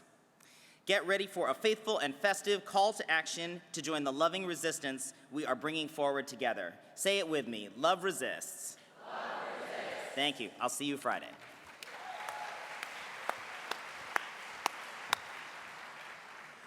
We have been sitting for a while. Shall we sing? Let's sing. We're going to sing here in just a moment. The singing is coming. The singer is coming. I made it. Leon Burke, ladies and gentlemen. Good morning, everyone. Please rise as you are able. And my unindicted co-conspirator for this morning is the new president of the Unitarian Universalist Musicians Network. Some of you may recognize him from GA's past, Mr. Sean McCann.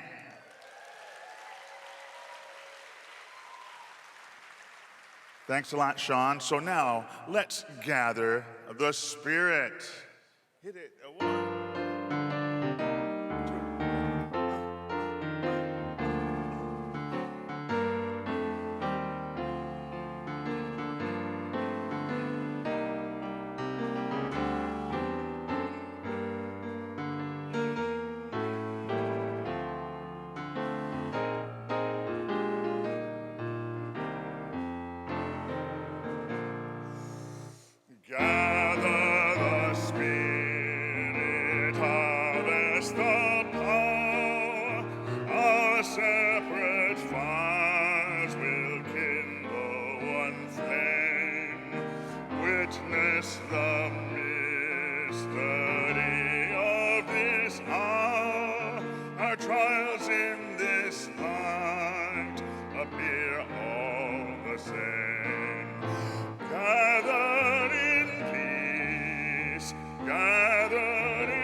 compassion and strength, gather to celebrate once again. Gather the spirit of heart and mind, seeds for the sowing are laid in store, nurtured in love and conscience refined, with body and spirit united once more. Gathered in peace, gathered in thanks, gathered in sympathy now and then, gathered in hope, compassion and strength, gather to celebrate once again. Gather the spirit growing in awe, drawn by the moon and fed by the sun, winter to spring and the summer to fall, the chorus of life resounding as one. Gathered in peace, gathered in thanks, gathered in sympathy now and then, gathered in hope, compassion and strength, gathered to celebrate once again.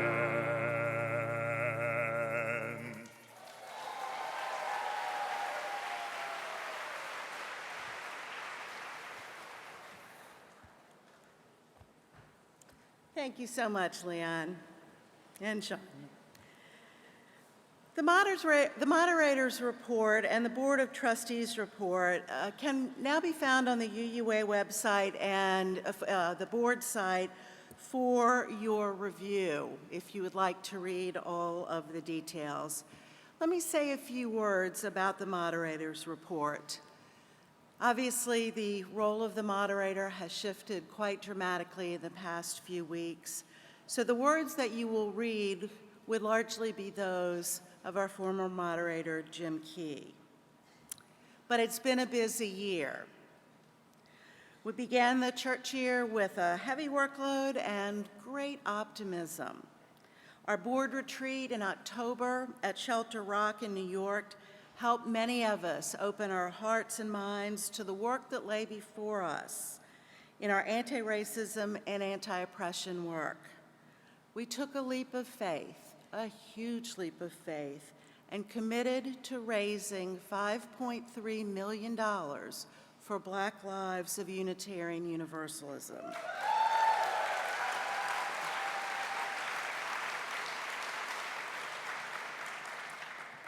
Certainly beyond the board, we know that it wasn't a universally popular decision, but we were and we still are deeply committed to making that pledge come true.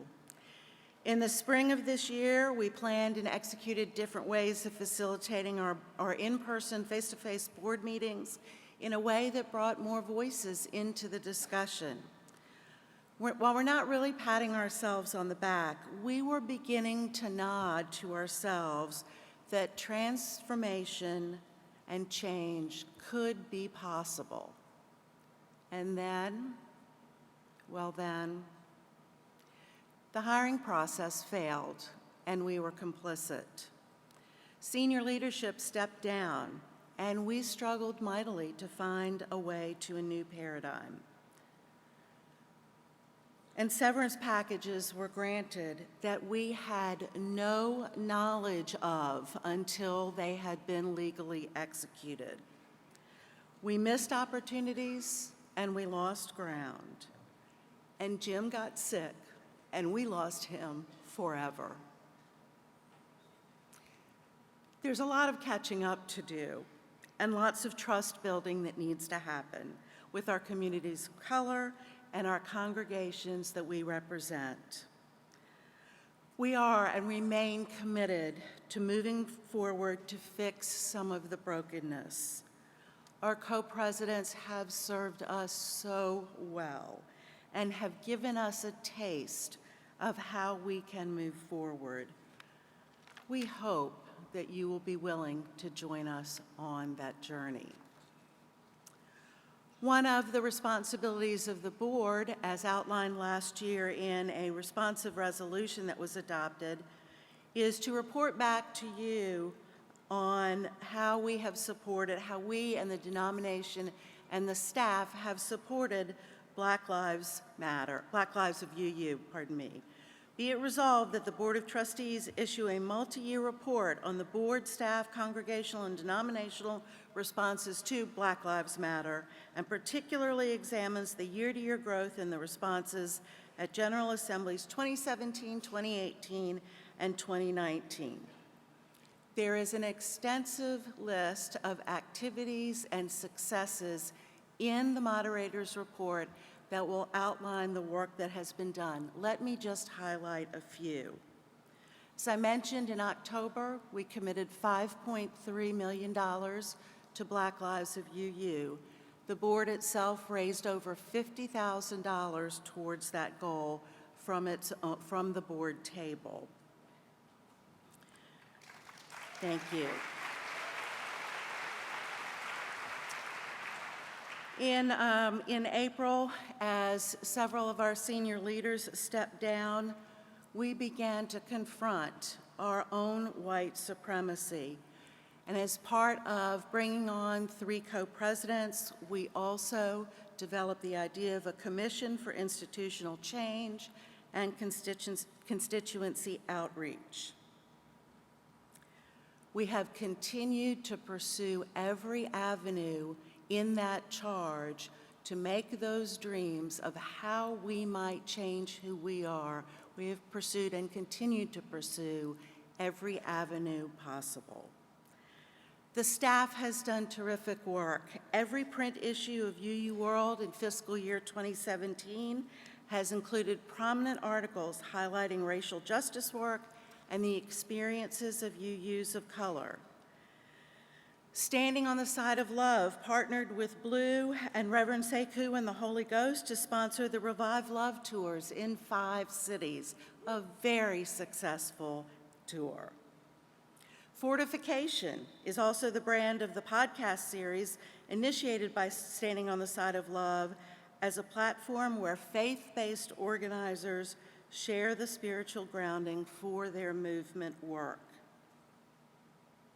In our congregations, many congregations have visibly shown their support for the movement of Black lives through community partnerships, education, and social justice actions. Over 160 congregations, for example, have hung Black Lives Matter banners, some of them multiple times.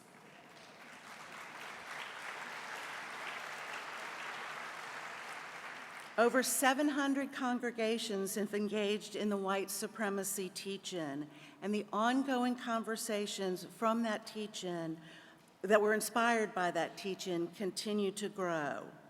An even more important lesson is the significant amount of volunteer work that religious educators did, Aisha Hauser, Christina Yvetta, and Kenny Wiley, in a very short period of time.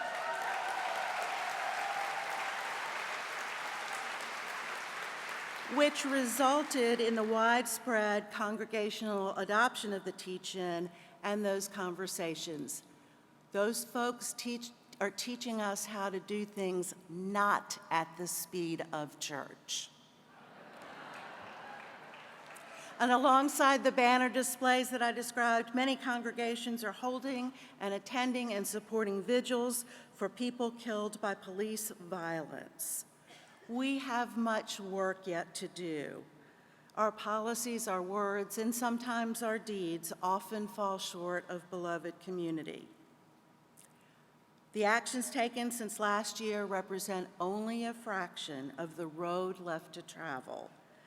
As Reverend Bill Sinkford reminded us in the foreword to the book, The Arc of the Universe is Long, do we not ultimately want our faith to look like the world in which we live?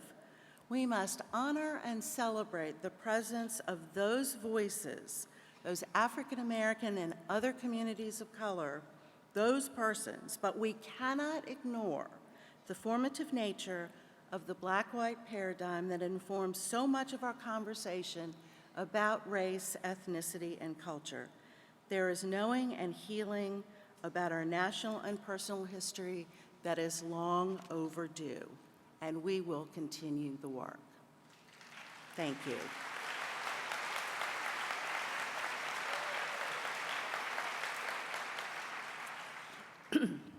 Typically, we would also have a board report. This is the time that is usually set aside for that report, and this year we're doing it a little bit differently.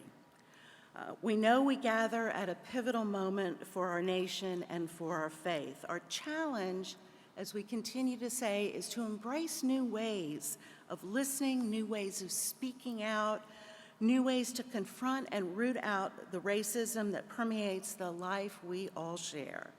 The question now is, are we willing to be changed by what we've started? We've set aside this time to give you a glimpse into the courageous, often agonizing conversations in which your board has done its best to rise to these challenges. 4 trustees, Andrea Briscoe, Rob Eller-Isaacs, Christina Yavera, and Elandria Williams, have agreed to speak to 3 powerful questions. How has your faith prepared you for this moment? What qualities will we need to embody together as we continue the work of building beloved community? And as trustees of our association, what do you need from our people now and in the future as you work to make our promises real? We've asked these 4 brave souls to try their best to tell the truth in love, and we ask no less of you. Our partner, John Saru from Essential Partners, has agreed to moderate the panel, and I will invite John and the panel up to have their conversation.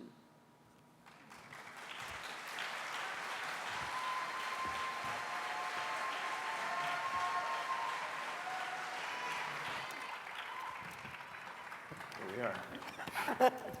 Thank you so much. It is an honor to be invited to serve this profound and vital conversation in this courageous and caring community. I am not a UU, but the more time I spend with you all, the more at home I feel. So thank you. We only have 30 minutes, so we've made some agreements for our time together. We've agreed to stay within some time limits that I'll be keeping.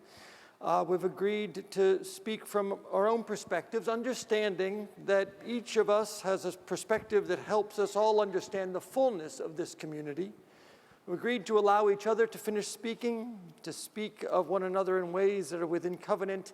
And to the audience, I just ask to do what you're already doing, which is to support the panel as they seek to speak honestly by listening deeply and generously, trying to hear everybody's voice and what they're bringing. So we'll start with the first question. Christina, how has your faith prepared you for this moment? I would say that I'm definitely more Universalist than Unitarian. I shout out for the Universalists. I really feel like what drew me to Unitarian Universalism was the fact that my salvation is bound up in all of yours, right? That we are not in this alone, and that where that drew me into my faith is to have circles of accountability, you know, within the work that I do for the faith. So many of those circles have people of color on them, not exclusively, but elders, peers, and youth who continually hold me accountable to the work and to the truth that it is our faith that I'm serving, Our institutions are an expression of that faith that's really easy to see, but it's our Unitarian Universalist faith itself that I'm trying to hold up in my work on the trustees. Great, thank you. Andrea? So for the whole 18 years of my life, I have been attending a Unitarian Universalist congregation. And throughout the entire time that I've been going to it, I've always learned about the 7 principles, and I've become a leader in my congregation and beyond. And I think I really became inspired when I served on the Youth Caucus staff. And shout out to Youth Caucus. And I came to GA and I saw that the work that we do together is so much bigger than individual congregations, and it's so much bigger than just youth, and it's so much bigger than just me. And I think that really inspired me to continue with my work to bring us closer together and bring justice and love for all of the people in this room and beyond. So, yeah. Thank you.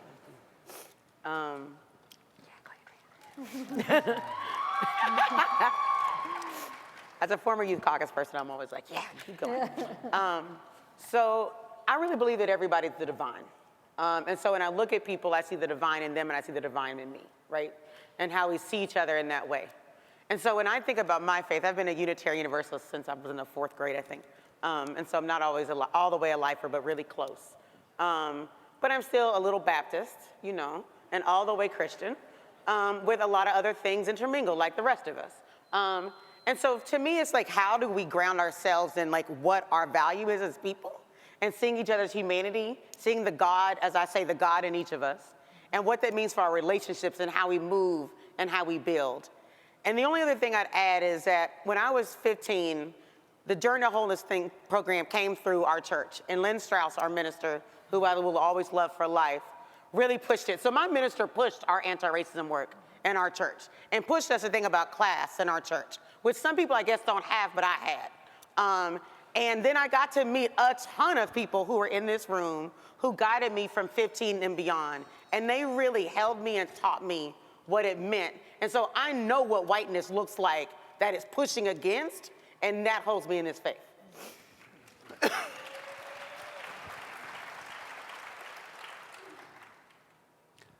The faith, the church I grew up in taught me to aspire to serve the church universal. At the same time, it was teaching me to aspire to be sensitive to diversity of expression and form. So from the beginning, there was this inherent tension between the one and the many, between Unitarian Universalism as the best possible church in the whole world, that exceptionalism that we are subject to, and a deep, deep respect for differences of opinion. So I was prepared for this moment by people who recognized that though the cornerstone of the church might say truth on it, the truth was a very tangled thicket, and we needed to first and foremost care about each other and listen. Thank you all. So the second of these big questions, and we'll have up to 3 minutes each, and I know that feels sort of it's too structured, but we want to make space for your organic conversation as well. So the question is, what qualities will we need to embody together as we continue the work of building beloved community? And I'll start again with Christina. As I considered this question, this was one of the harder ones for me, because the qualities that I bring are not always welcome in UU leadership, right? So I come from a family that comes from South Central Los Angeles and East LA, and the way we move through and speak is not the way I'm moving through and speaking right here, right? And so to bring that fullness to the boardroom, you know, it's like, what quality are we really talking about, right? Are we talking about the quality that will get the work done and get through the white supremacy that is in our water at the board level? Or are we talking about the qualities that my culture values in terms of respect for our elders and collaboration and stepping away from so that others can provide their leadership in a different way. So it's difficult to say what qualities we need together. I think the quality I would hope most for is that we get to a point where any of those are not just welcome, but completely valued and embraced in UU leadership.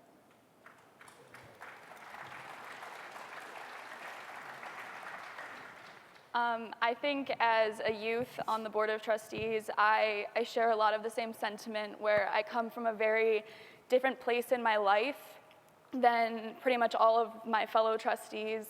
And I don't know a lot of the institutional knowledge that they have, and I feel like I sometimes step into the boardroom with a little bit behind of everyone else. And I think one of the qualities that we have to share together is never assuming that we all know what's going on. Because I know personally that I sometimes would be confused, and with my confusion, I knew others would be as well. And I think just having the mutual respect to listen to questions that people have and never say that it was a silly question or something that we should already know is really important. And something that I've learned being on the board this past year has been to really push myself to learn about other cultures and about other generations and about other regional differences. I'm from Philadelphia. I have a lot of different regional knowledge compared to people from the South or people from Minnesota or anywhere else in the world. And I just think that if we stay open to pushing ourselves to learn about our differences while also celebrating each other's commitment to working to further our ends and further what we want to do to help all of our religion move into a more accepting place is something that I really want to see happen on our board.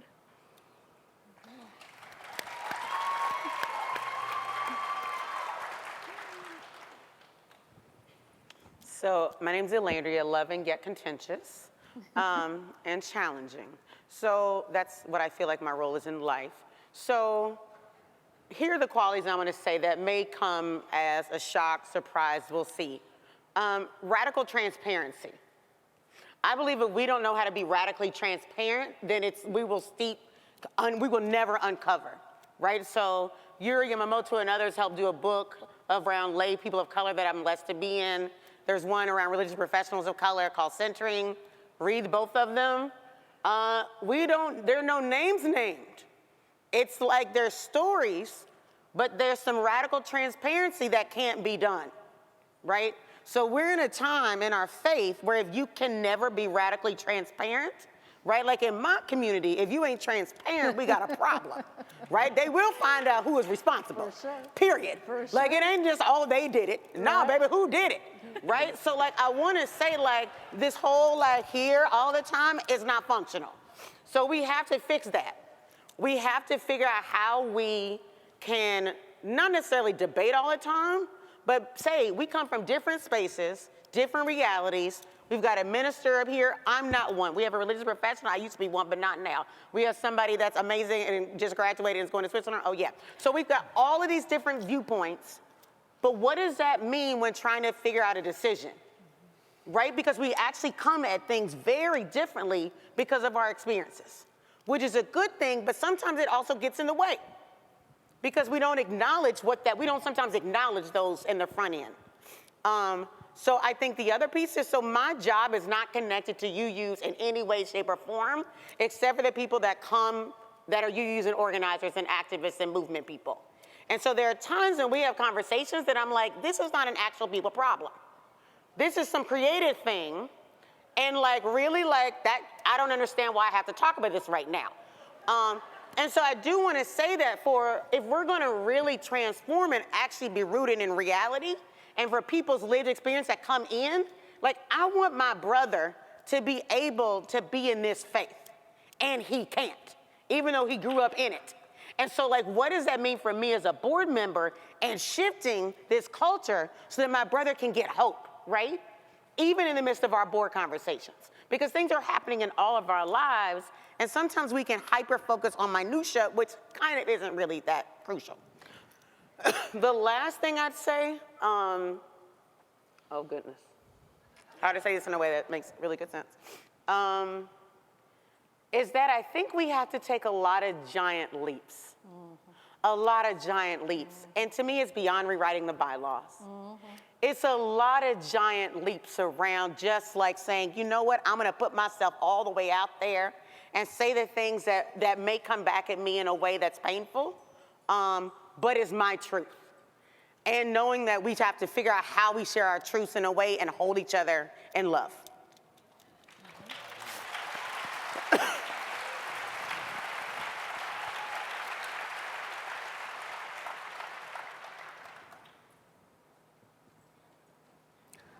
I need to be radically transparent about who I am and what I believe and what I think without being overwhelming, without taking up too much space, which is an issue for me.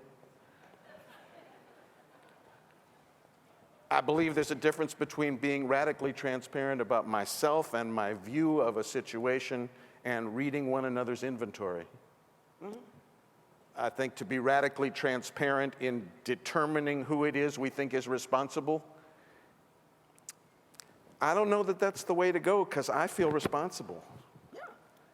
And for us to hold hands and acknowledge both our obligations and our complicity, to try to engage one another at depth as human beings, these are challenging things. This is religious practice at its deepest and its hardest. I gotta tell you, this is you I'm talking to now, I gotta tell you, this is not easy.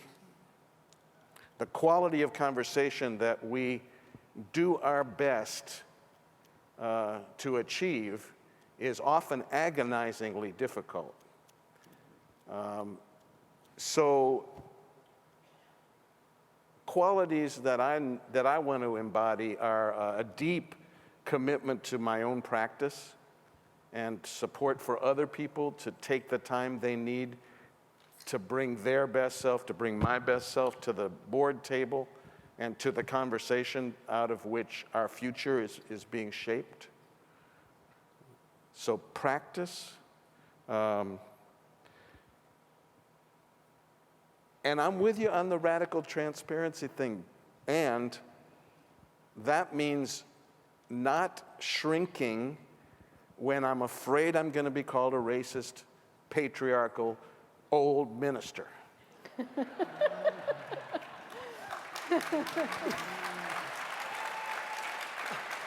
have any time?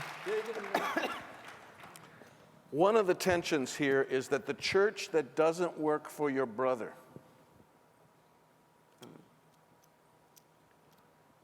has made my life what it is. So when we talk about, we're not talking about tweaking here, we're talking about radically changing the very thing that has been the primary source of nourishment and inspiration in my life. And I get a little reactive around this. So the church that taught me to think in terms of the church universal, the church that taught me that there are no other people's children, is now being threatened at its core in a way that might actually force it to fulfill its highest aspirations.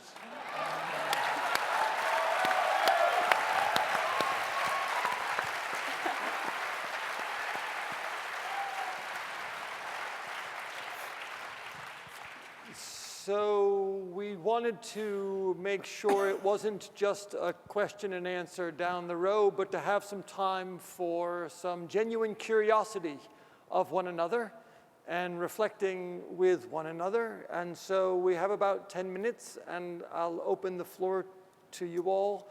I invite you to think about questions that might come from something you heard here in the last few minutes that you'd like to know more about, that you're curious to explore more with each other, or a reflection that you have of your own.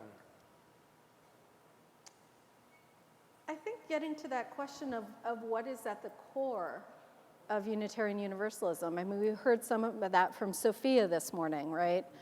And I think that's where I disagree, because I think it's that core that is drawing all of these different people to Unitarian Universalism. And it's that core that we're trying to express in a different way. So I don't see the core being at risk, right? I see the expression of that core being at risk. Yes. And I see that that's where the pushback is coming, of saying, no, I love that core. I fully believe that Unitarian Universalism has, at its deepest moments, the possibility of our mutual liberation globally. But it's that expression of it that prevents us from, as you say, reaching that aspiration. And so I wonder, if we were different in that expression, what minister would you be now? And would it not be even more? You know? Yeah. The thing I think about, so I have liberation tattooed on my arm, and the chalice is inside the O, right? Because Unitarianism, Universalism, for me, has been a liberating ministry, like it has been for a lot of us.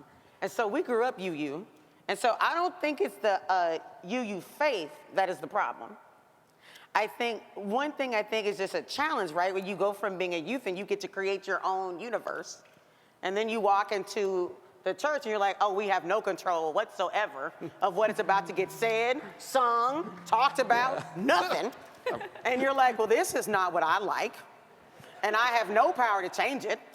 Well, guess I'll go somewhere else, or take a nap on Sunday morning, right?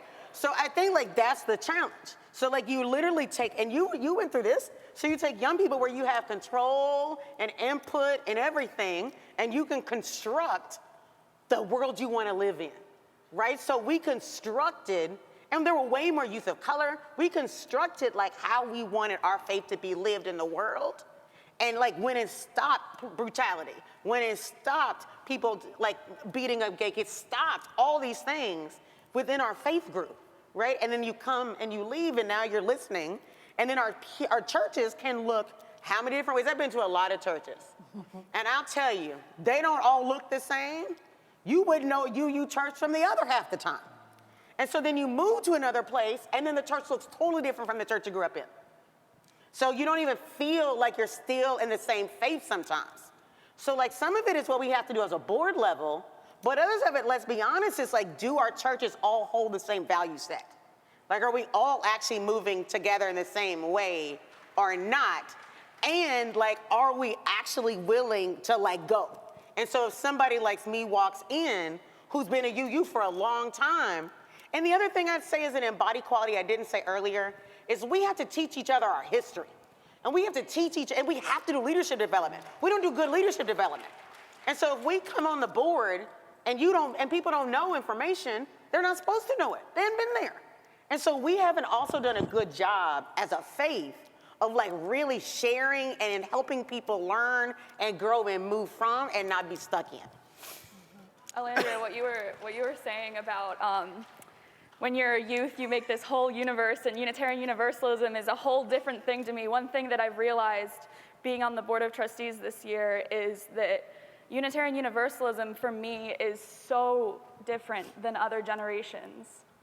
And I think it's so interesting that I was confused about the controversy of moving towards a less white supremacist UUA, because that's something that the youth have always been holding as a core part of what we believe Unitarian Universalism to be. So when you said that, it brought up so much for me. And I think that's what the white supremacy teach-in, I mean, that's one of the lessons I drew away from that, is that there is a hunger in our congregations to really understand what radical change might look like, and what that radical change might look like for white people in our congregations and for people of color. And that there is a hunger for our leadership, frankly, on the board. We have never gotten the amount of correspondence that we got in the past 2 months over all of this. Y'all wrote to us like day and night. Thank you. And it was wonderful. Like, there is a hunger for the Board of Trustees to really take hold of that leadership and make sure that we are all going in the same direction, and acknowledging that direction is going to be hard, it is going to be uncomfortable, it is not just uncomfortable, it is painful, right? For a lot of people, for a lot of different reasons. And that we need to be in that together, and we can be in that together because we're Unitarian Universalists. Like, that core is what holds us together as we go through this pain and discomfort. So yeah, I mean, I think the youth get it because y'all been doing it, right?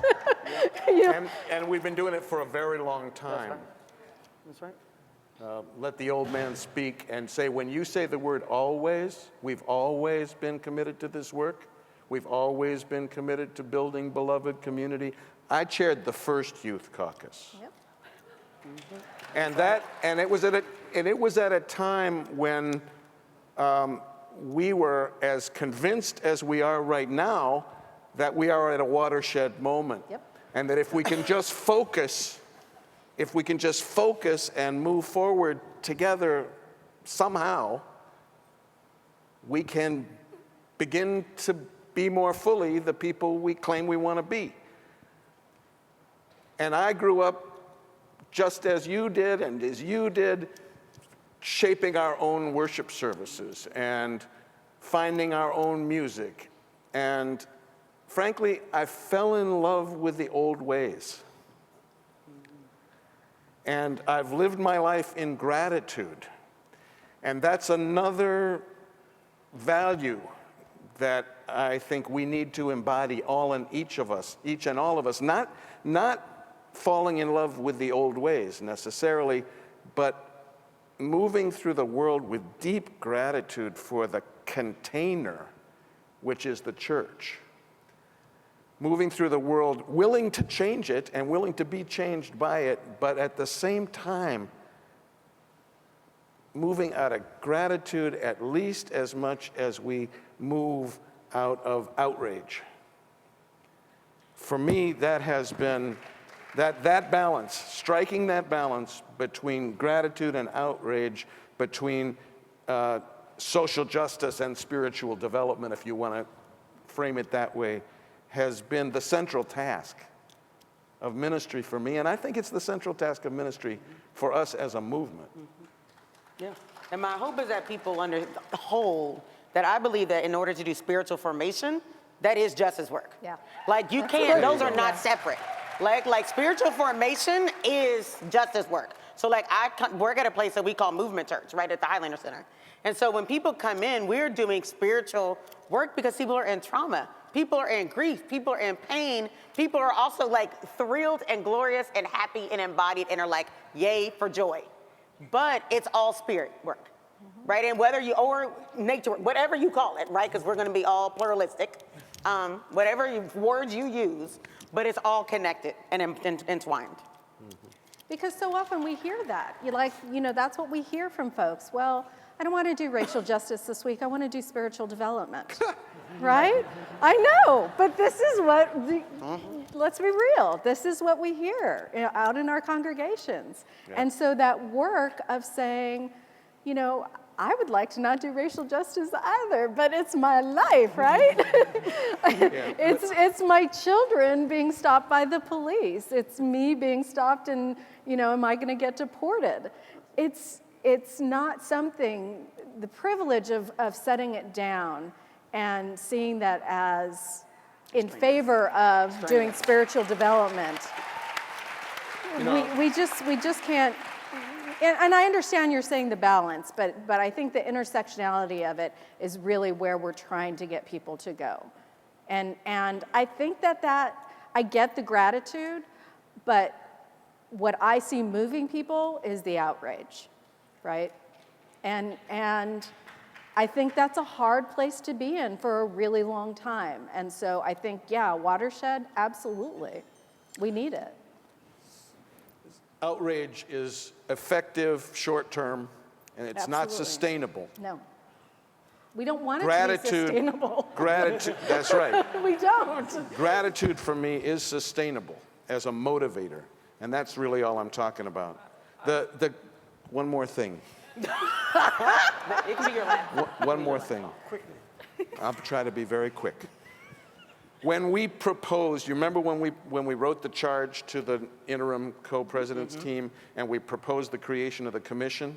Some people thought we were proposing the commission of the commission as yet another coordinating body or support body for racial justice work. That's right. And that it was very important, but one aspect of the work that we were asking them to look at, when in fact what we were doing was asking that a commission be formed to reinvent the way we live together, the way we make decisions, the way, all of it. Take a look at all of it, because our way of doing business is in the way of our faith. Yes. So I often describe being a facilitator as just being a professional interrupter of good conversations. We only have a couple minutes left, and we want to go out with about 30 seconds if we can. If you can answer for us as trustees of our association, what do you need from our people now and in the future as you work to make our promises real? Okay, as trustees of our association, what do you need from our people now and in the future as you work to make our promises real? I need that willingness to go into the difficult place and stay there for a while. I think, I say we don't need more politicians, we don't need more bankers, we don't need more folks in corporate America. We need more Unitarian Universalist politicians. We need more Unitarian Universalist bankers. We need Unitarian Universalism to be the core identity, not just on Sunday, but on every other day of the week.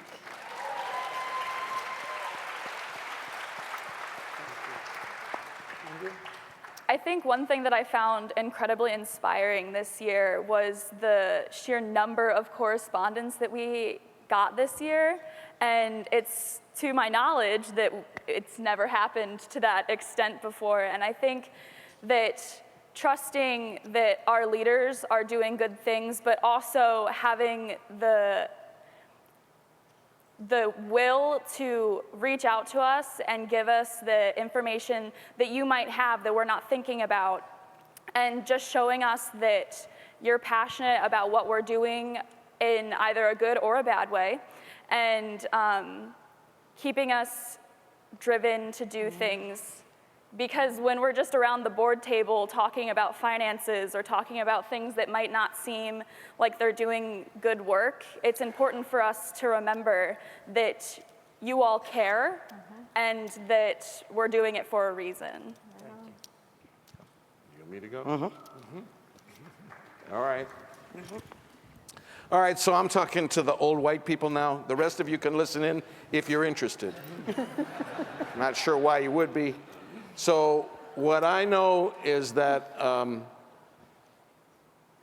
that I don't know how to do this. And I actually know that you don't know how to do this either. So that means we need to be humble, which is not our long suit. It means that we need to set aside our exceptionalism and get that we need a lot of the same stuff that everybody else needs, like breathe deeply, listen carefully. It's very hard what we're trying to do, and it is going to change everything. So what I need is for you to join me in leaning in and stepping back. It's another thing we learned from the youth. That's what I need. Don't think you know, because you don't. And if you think you know the truth, you don't. The truth is a tangled thicket. Oh, I'm going.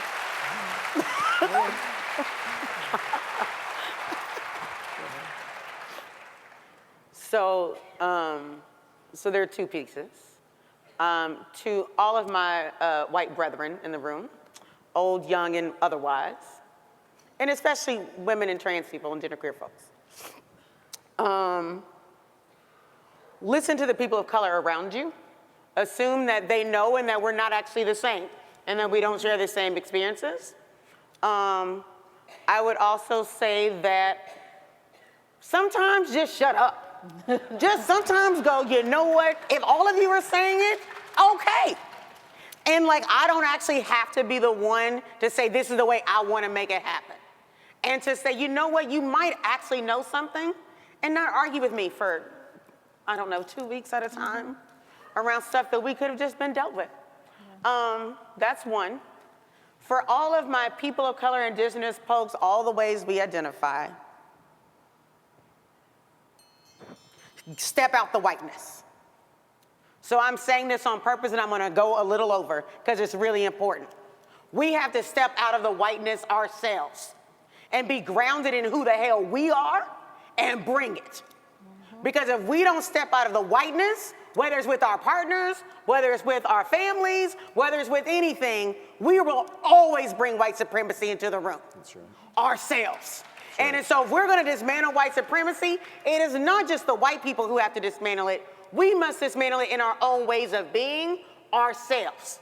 And then trust, like we did in our board table. We have a people of color caucus on our board, which has not happened that we do. Thank you, amen, for Greg Boyd in the audience. Do that in your churches. Do that in your boards. It's more powerful, it's strategic, and it makes you stronger. All right. Thank you.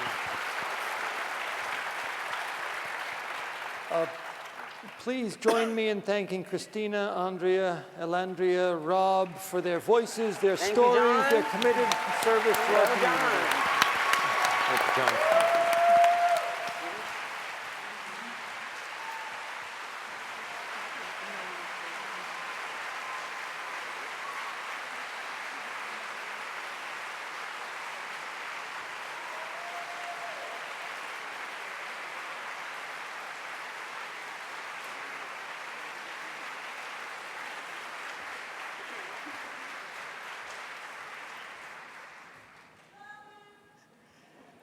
And you thought board work was boring. That is not unlike some of the conversations we have had within the Board of Trustees. We certainly do a lot of work, a lot of heavy lifting. We are really trying to learn from one another how to be in full relationship. So my deepest thanks to my colleagues. An amazing job. It's now my pleasure to introduce another wonderful colleague, Lucia Santini Field, who will present our financial advisors report. Lucia.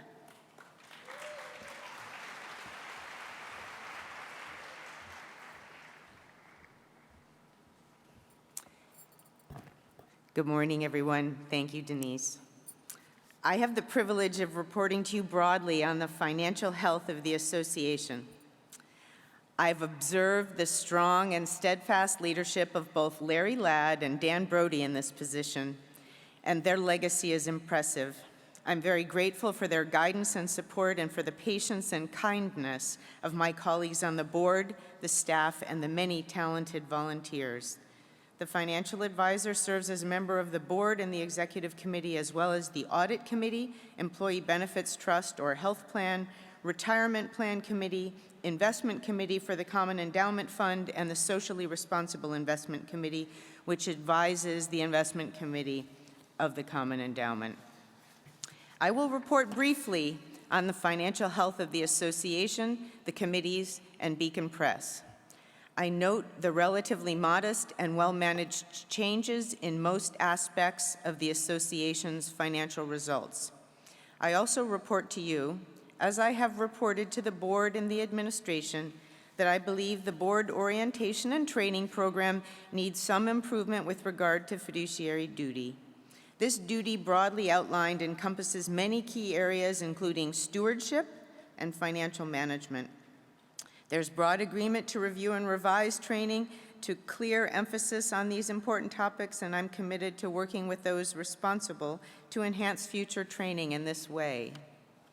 As you will see in the Treasurer's report submitted by Tim Brennan, Treasurer and CFO, the association remains healthy. It's still too early to report on fiscal results of this year, but it appears that the balance sheet and income statement remain in decent shape. Beacon Press. The publishing industry has been buffeted by unrelenting changes in technology, distribution, and consumption. The performance of Beacon Press through this chaotic and murky cycle of change has been impressive beyond rational expectation.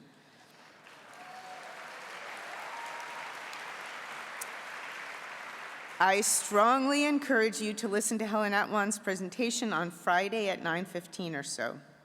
From Anita Hill to Reverend Dr. William J. Barber to Ibu Patel, Beacon Press publishes outstanding books by important thought leaders that affirm and promote the values of Unitarian Universalism and our liberal religious community. Beacon's books continue to garner very favorable press, and it is a critical asset of Unitarian Universalism. And through astute management and leadership, Beacon Press has gradually accumulated enough small surpluses to begin an endowment to be available in time of need, which is extraordinarily likely in the publishing field. Publishing is a low-margin business plagued by cyclical pressures and the vagaries of changing consumer preferences. We must commit to supporting Beacon Press throughout these cycles, and I'm pleased that my husband and I are among the first to support the strong future for Beacon Press with a small contribution. My written report, which is available on the website, provides an overview of each of the financial committees and their work. I'm pleased to report that the association is very well served by experienced and knowledgeable staff and volunteers. And there are risk management structures, including policies and procedures in place to ensure prudent financial management. I must note, however, that policies and procedures are not always followed. The board has recently begun a series of reviews and changes to policies to ensure that they are abundantly clear and well-connected, and as well as clear about consequences for potential non-compliance. A key responsibility of the financial advisor is to assist in the assessment of the committee's needs and to recruit qualified individuals to serve the association. Each of the committees has significant oversight responsibility for very important assets of the denomination and provides services to congregations, to ministers, to religious educators, and to staff. We seek to create a database of UUs with professional experience in these areas who may be willing to serve. We seek, too, to increase the diversity of perspective and experience on these committees. Please contact me through the UUA website if you have suggestions or interest in any of this work. We need you. Of all of the sources of income for our UUA, the APF Contributions Annual Program Fund is by far the most important, both for the amount and for the representation of our commitment to each other and to the promotion of our values in the world. Thank you. Our association has long sought to improve the formula, which has long been based on the number of members in a congregation. to a more equitable and sustainable formula. We're most grateful for the leadership and flexibility of the Southern region for piloting, yes, thank them very, very much. We thank you. For piloting a formula based on operating expenses rather than headcount. The APF task force learned a great deal about the wide variety of challenges and blessings of our congregations through this process. You will hear more about this, about honor congregations and the Generosity Network from Mary Catherine Mourn on Friday morning at 9:30 or so. Please help us to ensure the strong support of our faith in this important time for our faith and the world. This is a critical time for UU leadership and UU values in this country and around the world. We must remain committed to each other and to our values, and to demonstrate that commitment not only in our words and actions, but with our resources, spiritual, physical, emotional, and financial, despite differences, challenges, and disappointments. We are called on to summon our strength, our love, our compassion, and our forgiveness. We must remain steadfast in our pursuit of beloved community, and we must learn to grow and lead in these turbulent times. Thank you.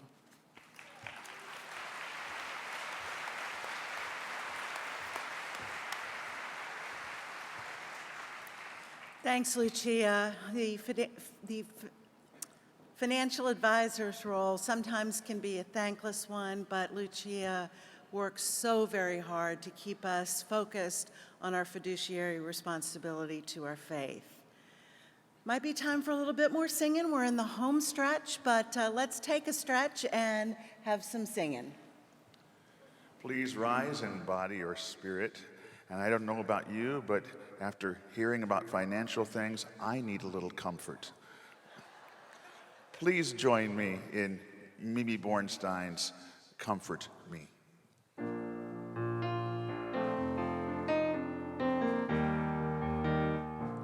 Comfort me, O my soul. Comfort me. Comfort me. Comfort me, O my soul. Comfort me. Comfort me. Comfort me, O my soul. Sing with me. Sing with me. Sing with me. Sing with me, oh my soul. Sing with me. Sing with me. Sing with me, oh my soul. Speak for me. Speak for me. Speak for me.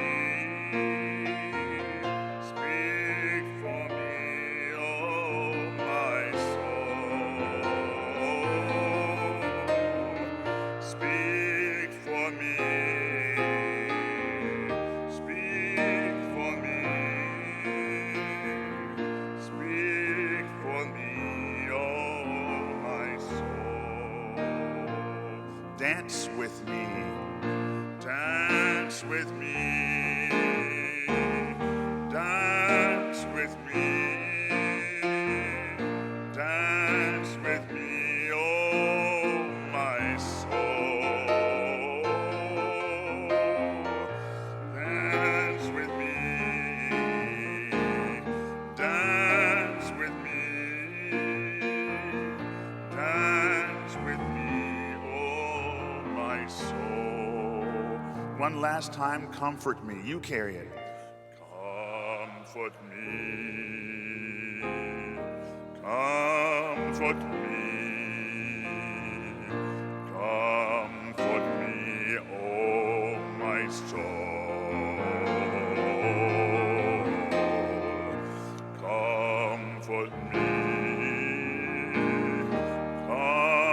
comfort me, comfort me, oh my soul.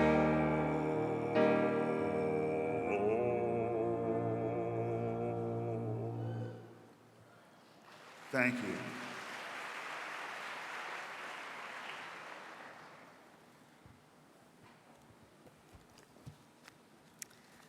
I'm going to switch things up just a tiny bit here, and I am going to introduce to you the, how do I say it, Mrs. Reverend Dr. Susan Ritchie, to update us on the work of the Renewing the Covenant Task Force.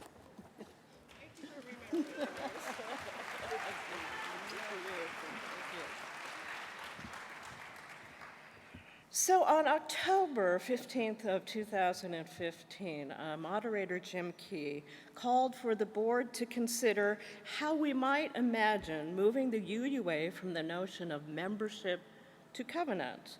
Jim Key proposed the task force to look into this question, and that task force has consisted of myself, Susan Ritchie, and I have Reverend David Miller and Reverend Bob Shade, and Kathy Burke has also been working with us, and we've also had Elizabeth Mount and Reverend David Ruffin work with us.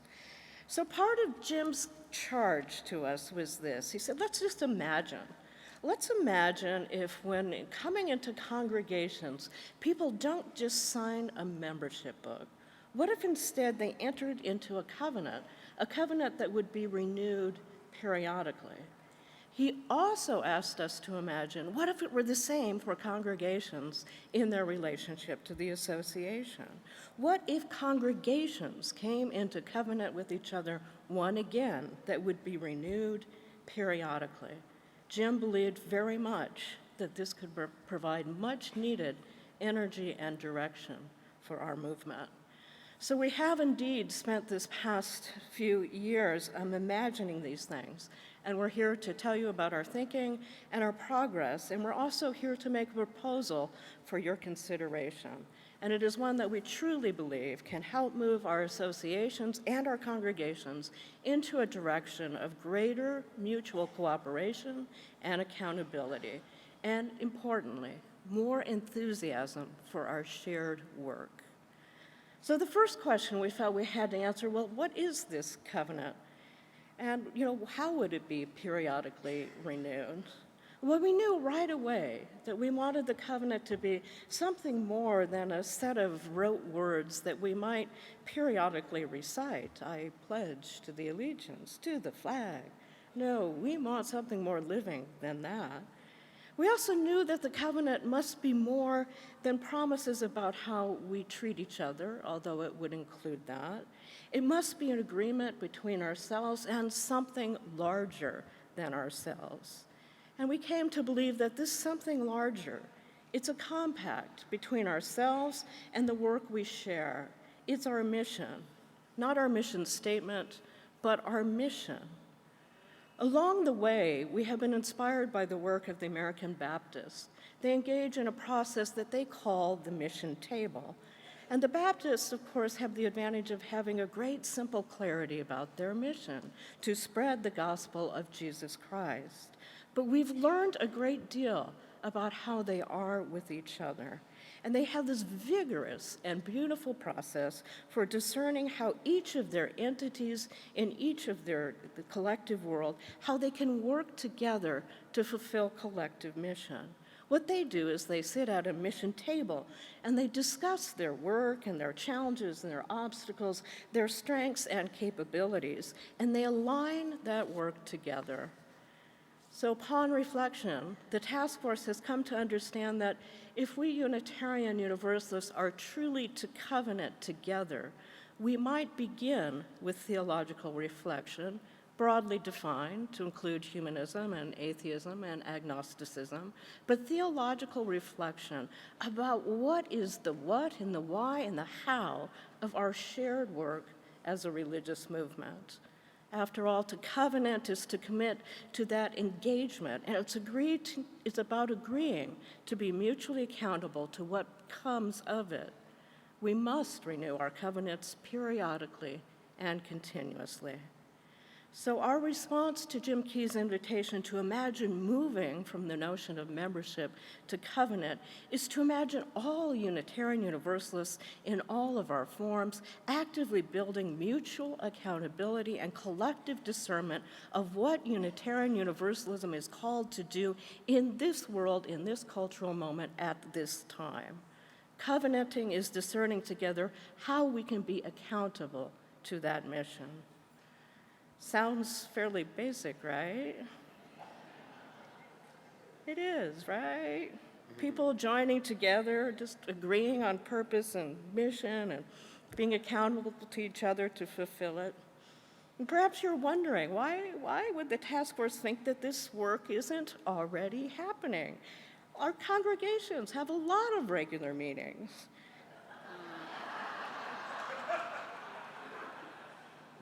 And we take so many votes here at General Assembly. After all, we elect our president and we elect our moderator. Well, we believe that elections and debates are insufficient for the discernment of mission that we believe we need. Unitarian Universalism, by some of these structures and processes, can sideline theological reflection, and we can keep mutual accountability to a minimal level. In this sense, we really are a membership organization. We have minimal expectations of each other. The result is too often a half-hearted religious movement. The way we do things, of course, it's rooted in so much of the past. The UUA itself is organized as a standard nonprofit enterprise, and if we go back further, the standard nonprofit organizational structure, the one that first evolved in the 19th century, that itself was a copy of the business corporation. And in terms of the Unitarians, it was specifically the copy of a New England small business corporation that saw virtue in consolidating power in a limited number of patrons. The 1825 establishment of the American Unitarian Association was a part of that milieu. And while there have been many changes over the years, the same core patterns of how we distribute power remain the same. Indeed, much of the structure of our UUA maintains the structure that was given to it by Samuel Atkins Elliott, who was president of the AUA from 1900 to 1925. Indeed, some people even call the UUA the house that Sam built. And what Elliott did was work deliberately to match the structure of the association to match business models, especially in terms of disempowering the Board of Trustees, because that's what successful banks, insurance companies, and mills do. I'm quoting directly.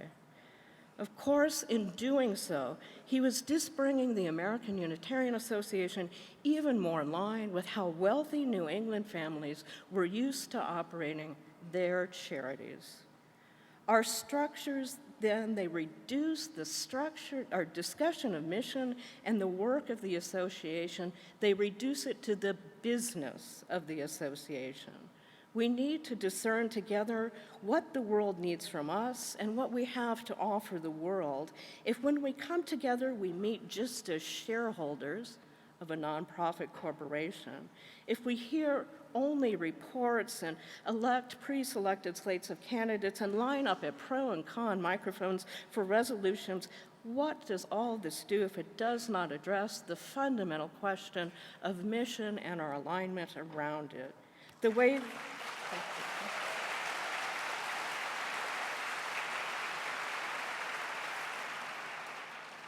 Indeed, our present structures, this way of relating, this way of talking together that we have developed, it only maintains the supremacy of white, middle class, upper class, and male elites within Unitarian Universalism.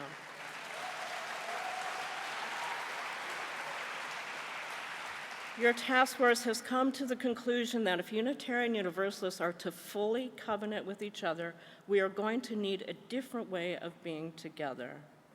Fortunately, we actually have an example of this in our history. Did you know that it wasn't just that we used to have only General Assemblies?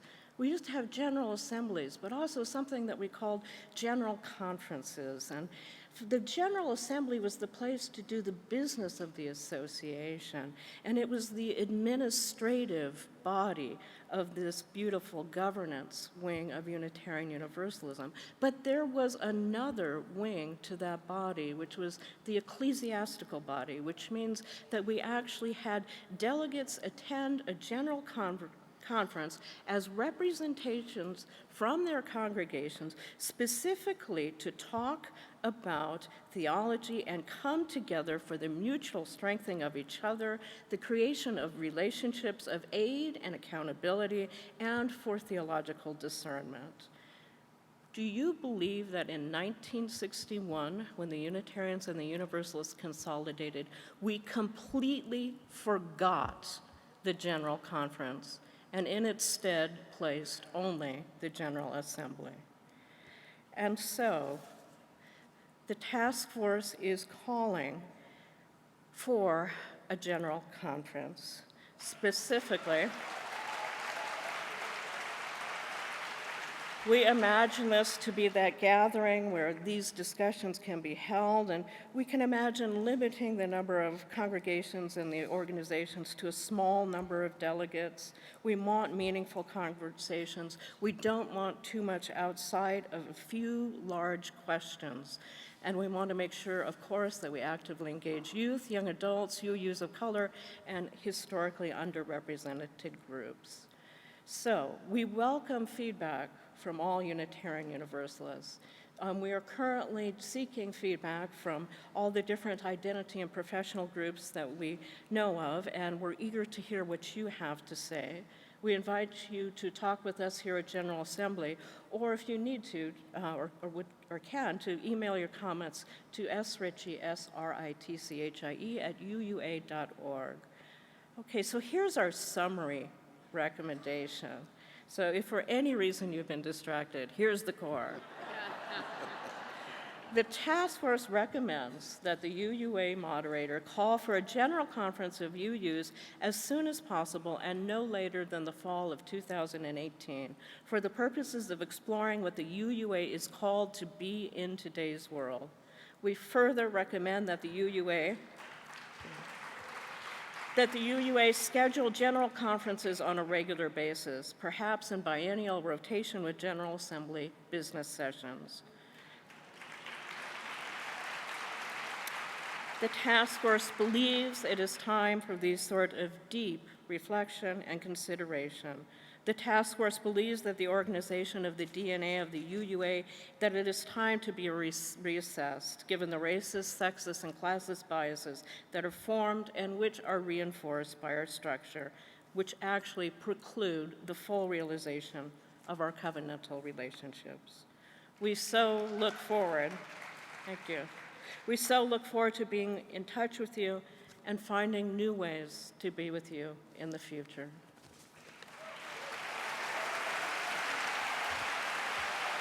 It sounds so much radical.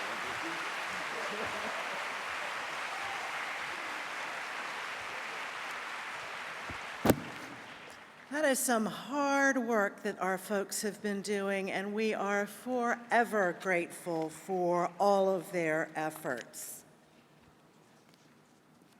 I believe that we have Blue in the house.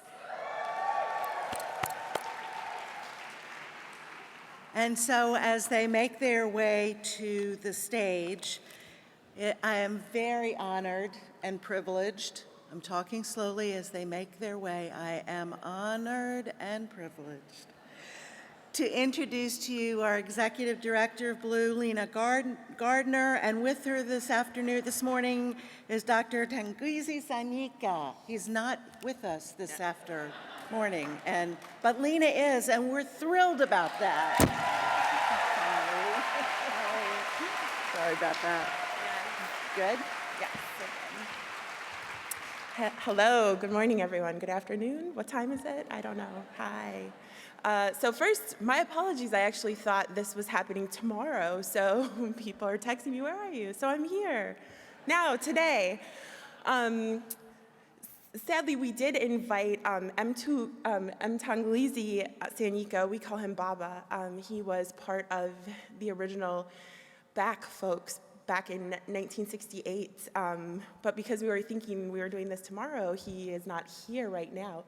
So I have invited some other elders to join me on the stage, Ms. Paula Cole-Jones, and I believe is Reverend Mel with you? Reverend Mel Hoover. So let's have a round of applause for them.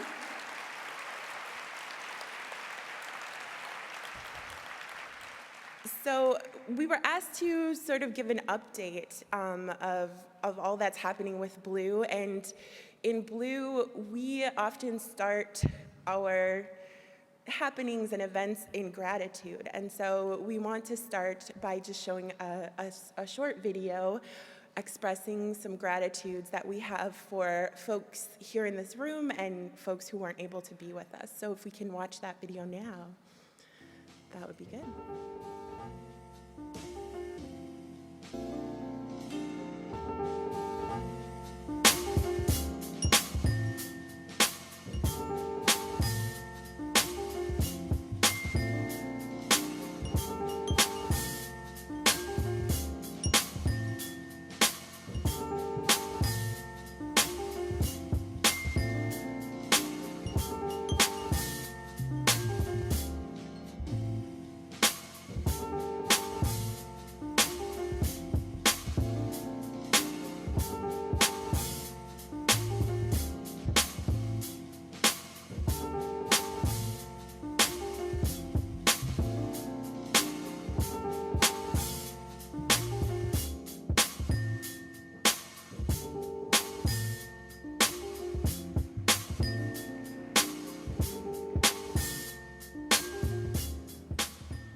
Yes, so I just want everyone to know the Black Lives of Unitarian Universalism has deep gratitude for so many people who have made our work possible, and the work has been life-changing.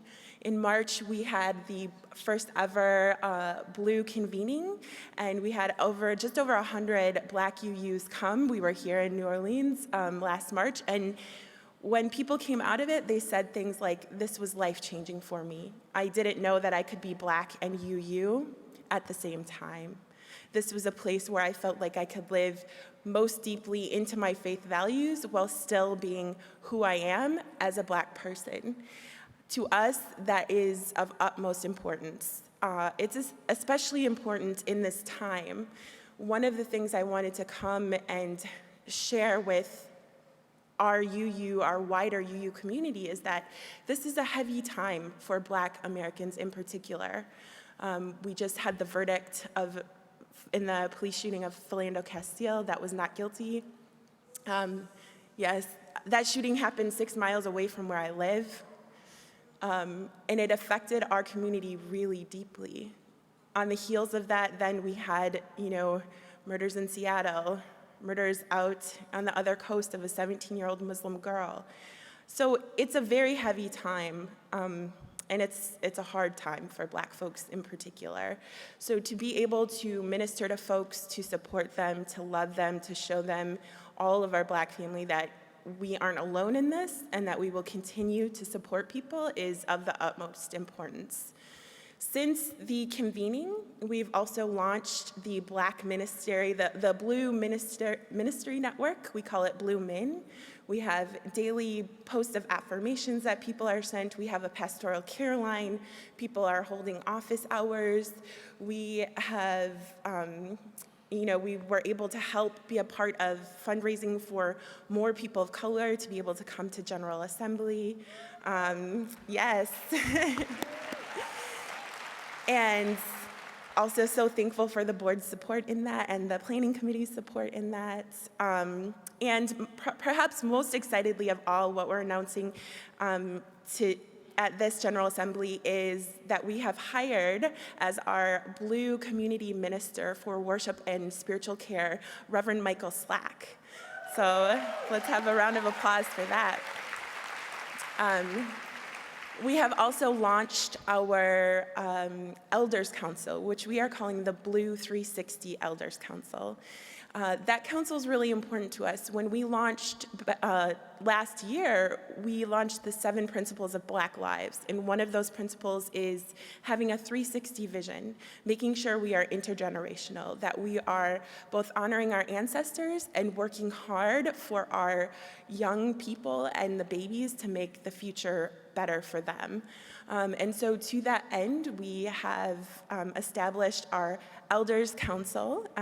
2 of the folks on the council are here, Reverend Mel Hoover and Miss Paula Cole-Jones. We also, yes, can have a round of applause for them. We also have Reverend Susan Newman-Moore, and yes, and then of course Baba Sanyika, who is also a part of it. So I want to just give, in the spirit of honoring our elders and being with them in guidance and support, I want to give them a little time to just talk to us about the journey that our faith has been on, about the covenant that was broken in 1968, and about the work that Blue is living into and doing to be a part of bridging that and living more deeply into our faith values. So.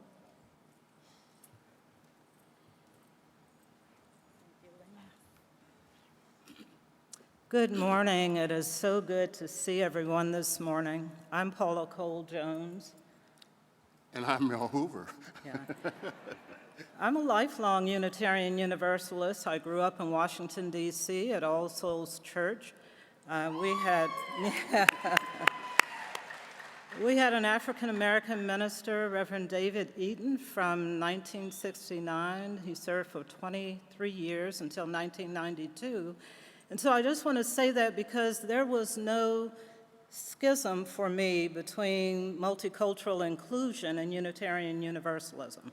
That's the Unitarian Universalism that I grew up with. And when I went out and started seeing the wider world, I was like, why not? That's my question. We're also going to talk a little bit about the passing of the torch. At the convening last year, let me ask first, how many people have seen the Wilderness Journey video? I expect to see a lot of hands. It's online. If you haven't seen it, look at it. So what you'll see in that video talks about 50 years ago when our association was at a very similar point right after the killing of Martin Luther King, or right before. It was right in that civil rights tension period. In the video, you'll see a person named Hayward Henry. 50 years later, he's with us this weekend, Dr. Sanyika. So you'll have a chance, I think, to hear from him. We heard from him in March, so the passing of the torch is very, very real. He was a leader like Lena Gardner is here now, and he's with us now as an elder. This is the work of a lifetime. We never get finished because if we ever get there, then there has to be work to maintain staying in that place as an inclusive, beloved community. So it's intergenerational. It requires many, many people to come forward and to have a change of heart. And if our congregations are really going to live into the future, we absolutely must do this work. We must embrace multiculturalism at its depth. I'm hoping that my grandchildren one day, who I don't have yet, will. Wow.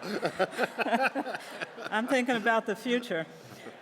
But I'm hoping that they will also be able to grow up in a Unitarian Universalist church. But I can't guarantee that if we don't do our work. I was one of 6. All of us went to Sunday school at All Souls. I went to church with my mother, and yet I'm the only one who's completely involved. I have a brother who also plays with our church, but he doesn't come there as a Unitarian Universalist. So something needs to change around that. Amen. And let me say one more thing. I have the utmost confidence in the organizing abilities and the clarity of mind of the Blue leadership. Yes.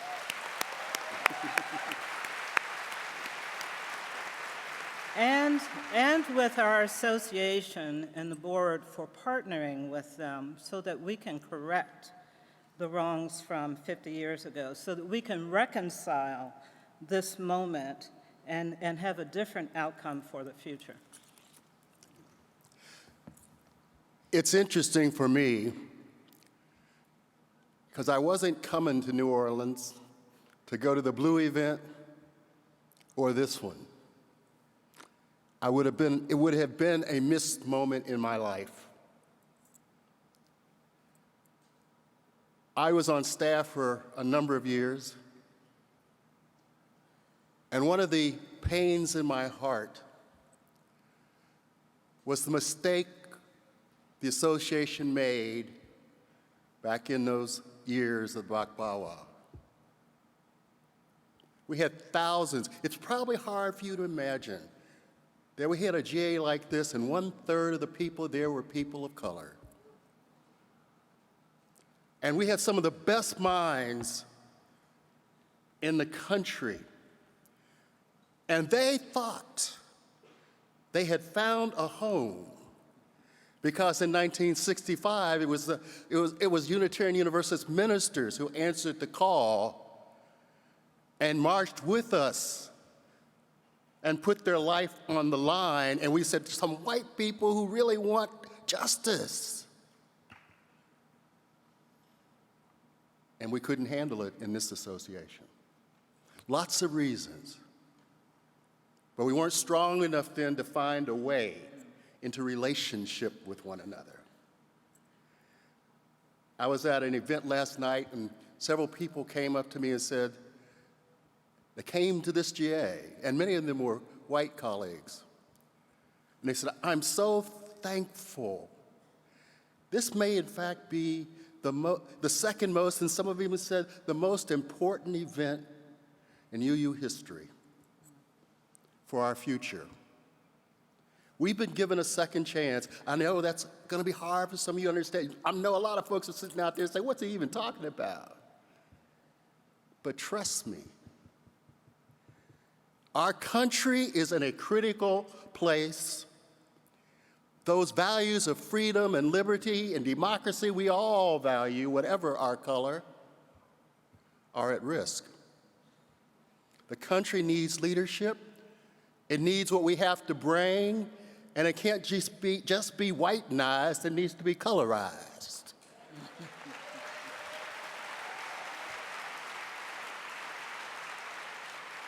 And when I was at the Blue event,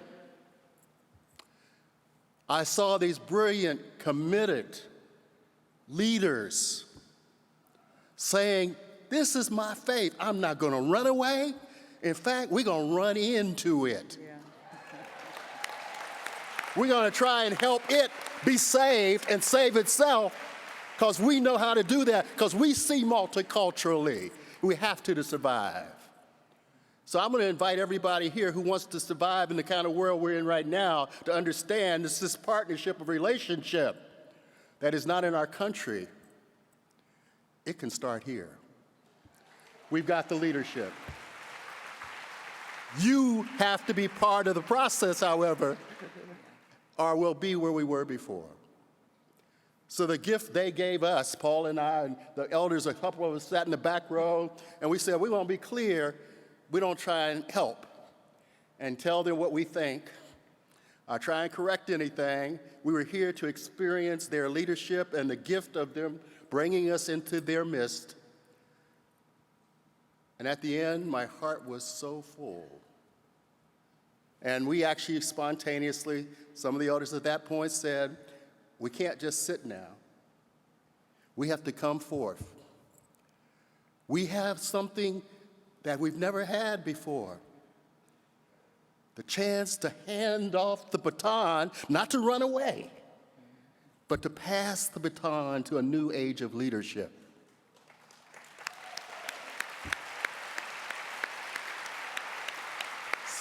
So join them.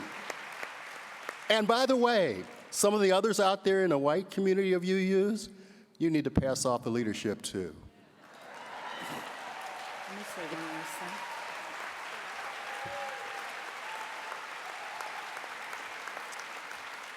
I'd like to add one last thing. For some of us, beloved community is a core theological principle. It's a core spiritual principle. And some of us are working toward that becoming perhaps another one of our principles, so it's explicit, so we don't miss it. Our principles were passed 12 years before we stepped in to the anti-racist commitment of our association. And we haven't gone back and really integrated that into our principles. What does it mean for us to live as an anti-racist faith community? So we need something explicit around the beloved community and our work around dismantling racism and oppression. So pay attention, you'll have an opportunity to support that work. Thank you.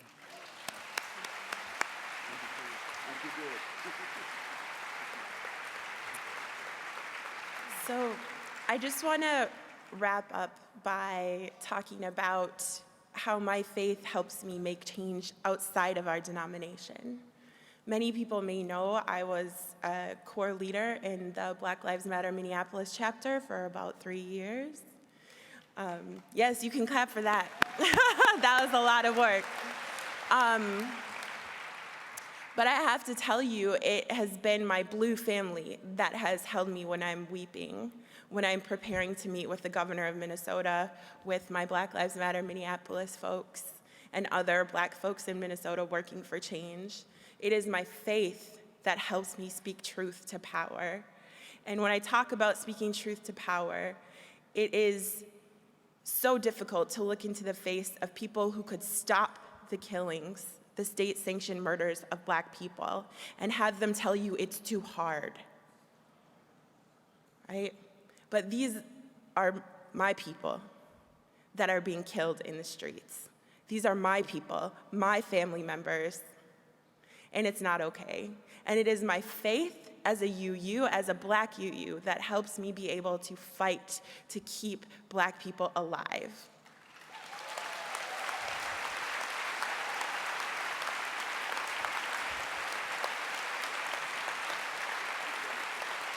And then, thank you.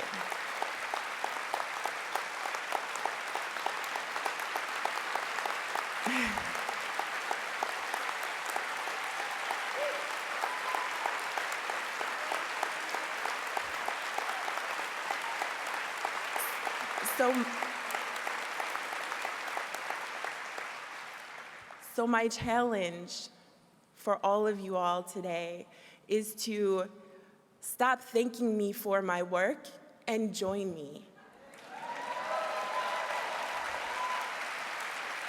Right? We have a long ways to go. We know that from this past weekend. We have a long ways to go, and we can't do it without your help. We also don't need you to take it over. Let's be real clear about that. So the last thing is just to talk about Blue's commitment to always staying connected to movement, to the broader movement for social justice, which is a global movement for Black lives that acts in solidarity with all oppressed people.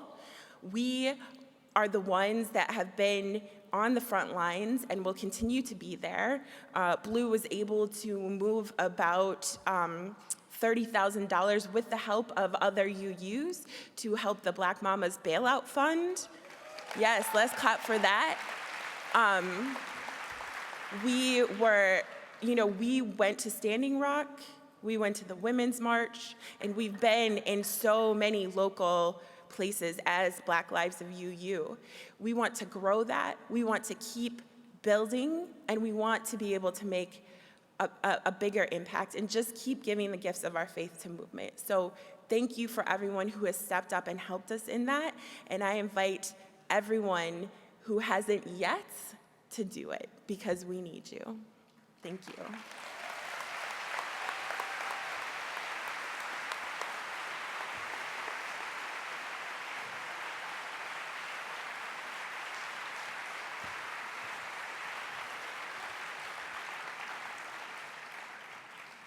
Powerful, powerful words, powerful actions.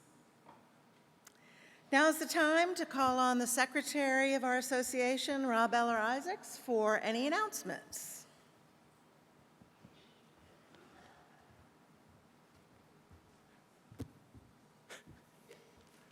I'm sorry, this is just too much like a typical UU worship service. We have some announcements to make in the wake of that deeply moving presentation. Thank you, Blue.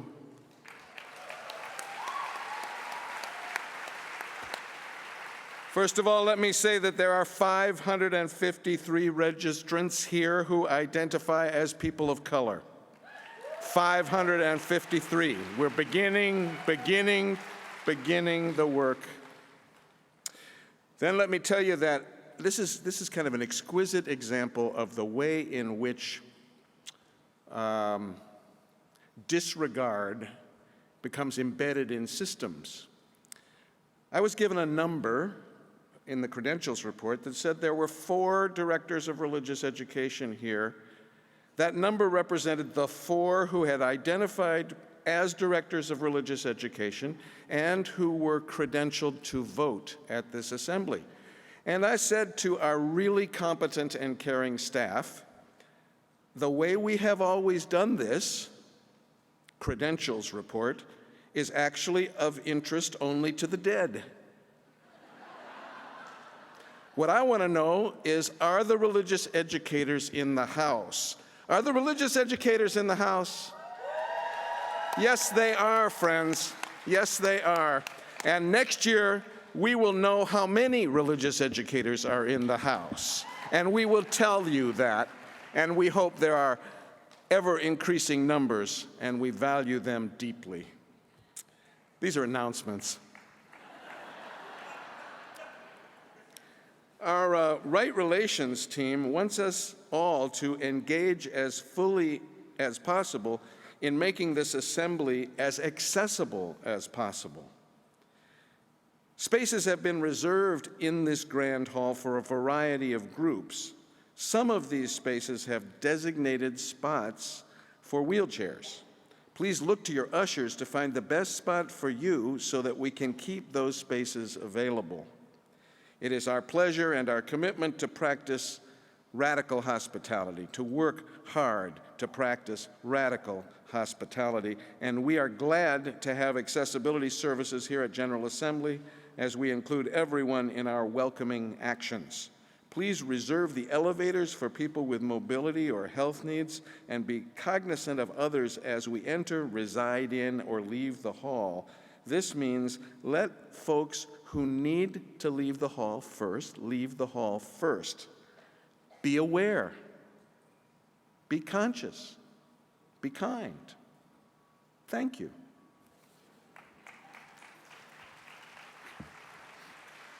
Thank you, Rob.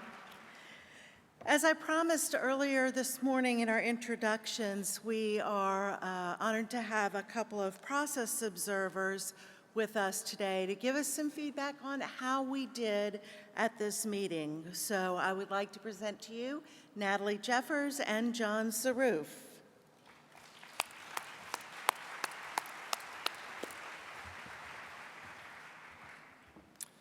Thank you. It has been an honor to witness this.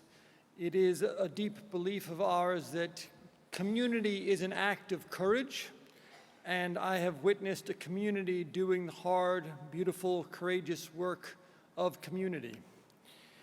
I want to call out a deep commitment that I have seen to people serving one another, to leaders holding their leadership as a form of service.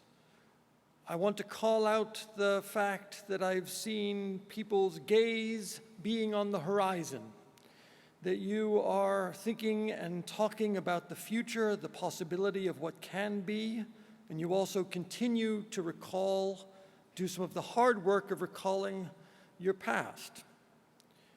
I want to say that we've witnessed people catching themselves in the moment, doing the hard work of publicly bringing themselves into alignment with their best selves. And Denise, I want to mention your work at that.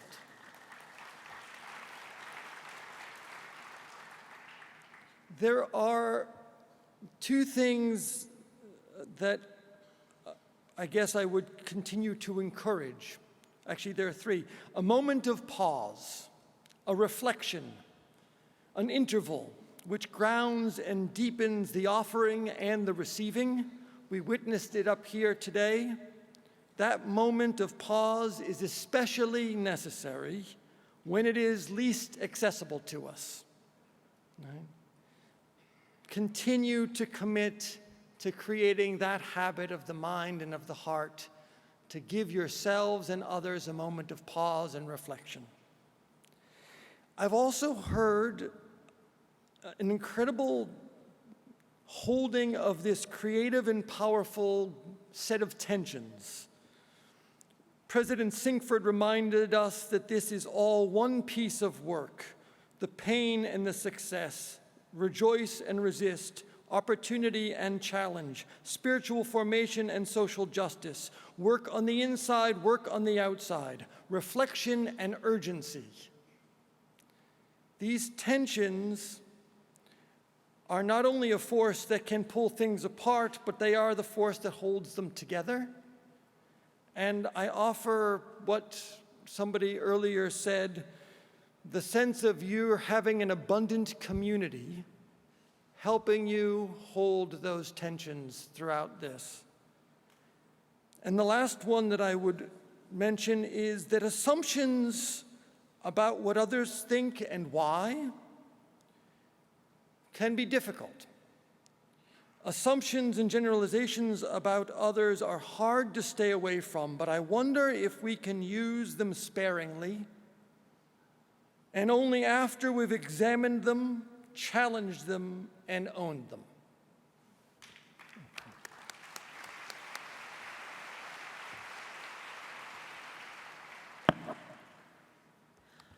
Hi everybody, peace family. So I'm Natalie, and like John, I'm not a UU, but I'm so proud to be a partner of UU and so deeply honoured to be here to share this moment with you all as you radically transform your organisation and go on that journey together. I echo everything that John said and the reflections, and throughout the next 2 and 3 days we'll be building upon those and sharing our thoughts with you. But I want you to remember, as you grow in your discomfort and you run into the journey of unlearning the white supremacist culture that lives within all of us, then I want you to remember that the oppressed, we don't need saviour. We're not victims. So please don't feel sorry for those stories that you hear and the lived experiences that you come into contact with. Instead, we're asking you to show up and keep showing up and give strength and show solidarity. And there's a quote that has, Christina touched upon it earlier, and it's one that I always hold deep in my heart, from Leela Watson, an Indigenous Australian woman. And she said, "If you have come here to help me, then you are wasting your time. But if you have come here because your liberation is bound up with mine, then let us work together."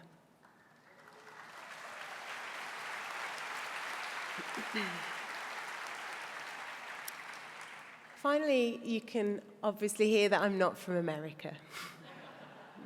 I've been practicing this accent since I was born in Brooklyn. No. But I just want you to know that this struggle is global, and that's why I'm here. We're connecting up internationally our strategies of resistance. So the struggle is global, and so is the solution. So we need to work together. And I really ask you, it's been incredibly hard for us, particularly myself, over the last few days to be away from England. And I'd like to ask you to pray, please, for those who were lost and impacted at the Grenfell Tower community fire in London, which was a deep tragedy, not one of police-sanctioned gun violence, but one of state-sanctioned violence against the poor. So I would like you to please come and share and learn more together around how our global struggles, how we can undo those, dismantle them, and rebuild a more inclusive international society, one that incorporates refugees, people who live beyond boundaries, beyond nations, people who don't find themselves being seen by the state. So, to close, I just want to invite you all. One of the things I deeply believe in and I'm a practitioner of is art. And art is a way of activism, art is a way of therapy, and art is a way of us connecting together and seeing each other. So you will see in the exhibit hall that we are creating a participatory mural with you all, and we ask for you to come in there and share your stories with us, and we will together weave the story of UU, the past, the present, and then vision together towards where you are going in your future. So please today come and tell us your history and then build this beautiful picture together throughout the week. Thank you so much.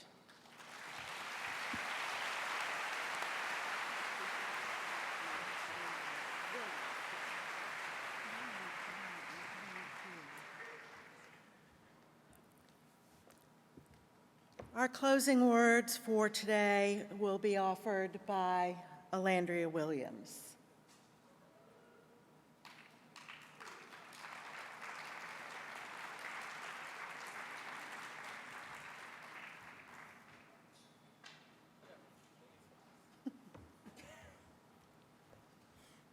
Hello, everybody.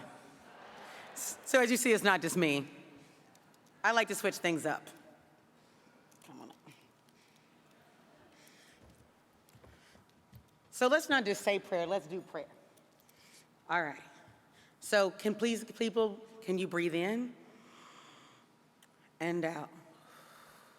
Put everything you've got on the ground, put your feet on the ground. Like sit, like you're like sitting and you're holding space. Imagine you're like outside and you're in the dirt or in the grass like me with an allergy attack, right? And breathe in and breathe out. Breathe in everything you've heard, everything you've felt in your body, everything that has touched you, even the things that you're like, I don't know. Breathe that in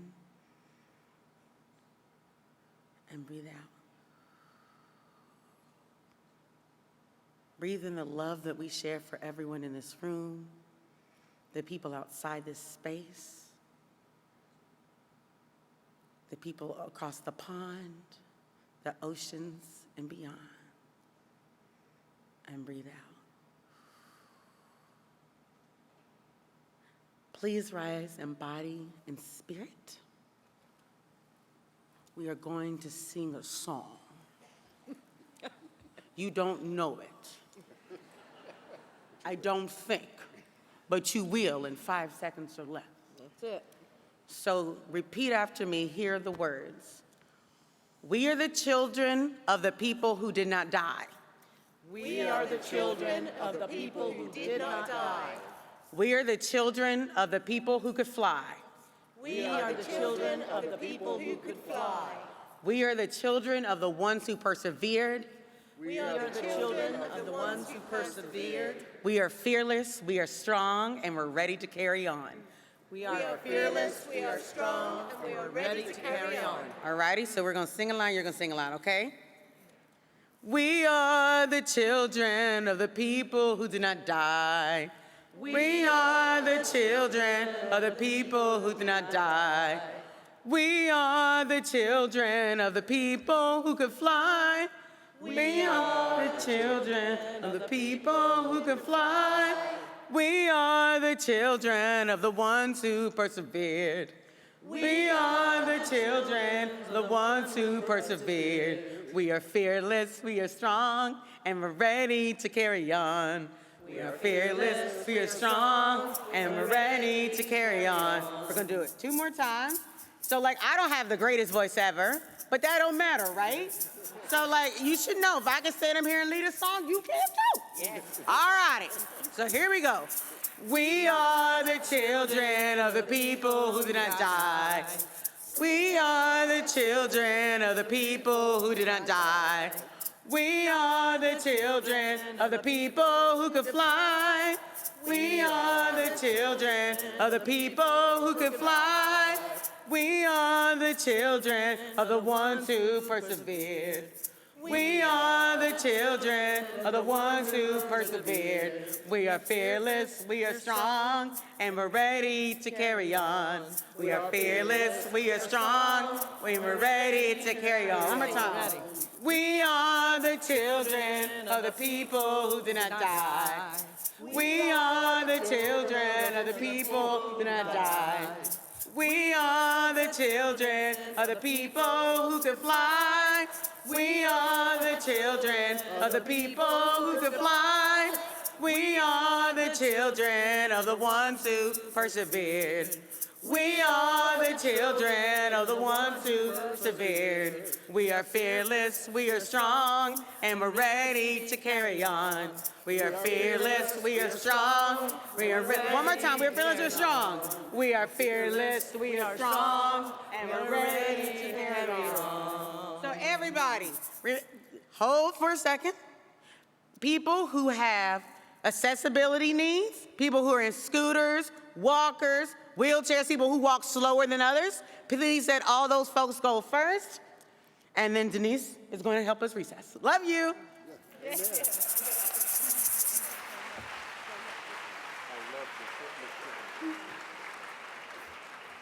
What a great morning. There being no further business to come before us, in accordance with the schedule set forth in your program book, I declare that this general session of the General Assembly shall stand in recess until 8:45 bright and early tomorrow morning.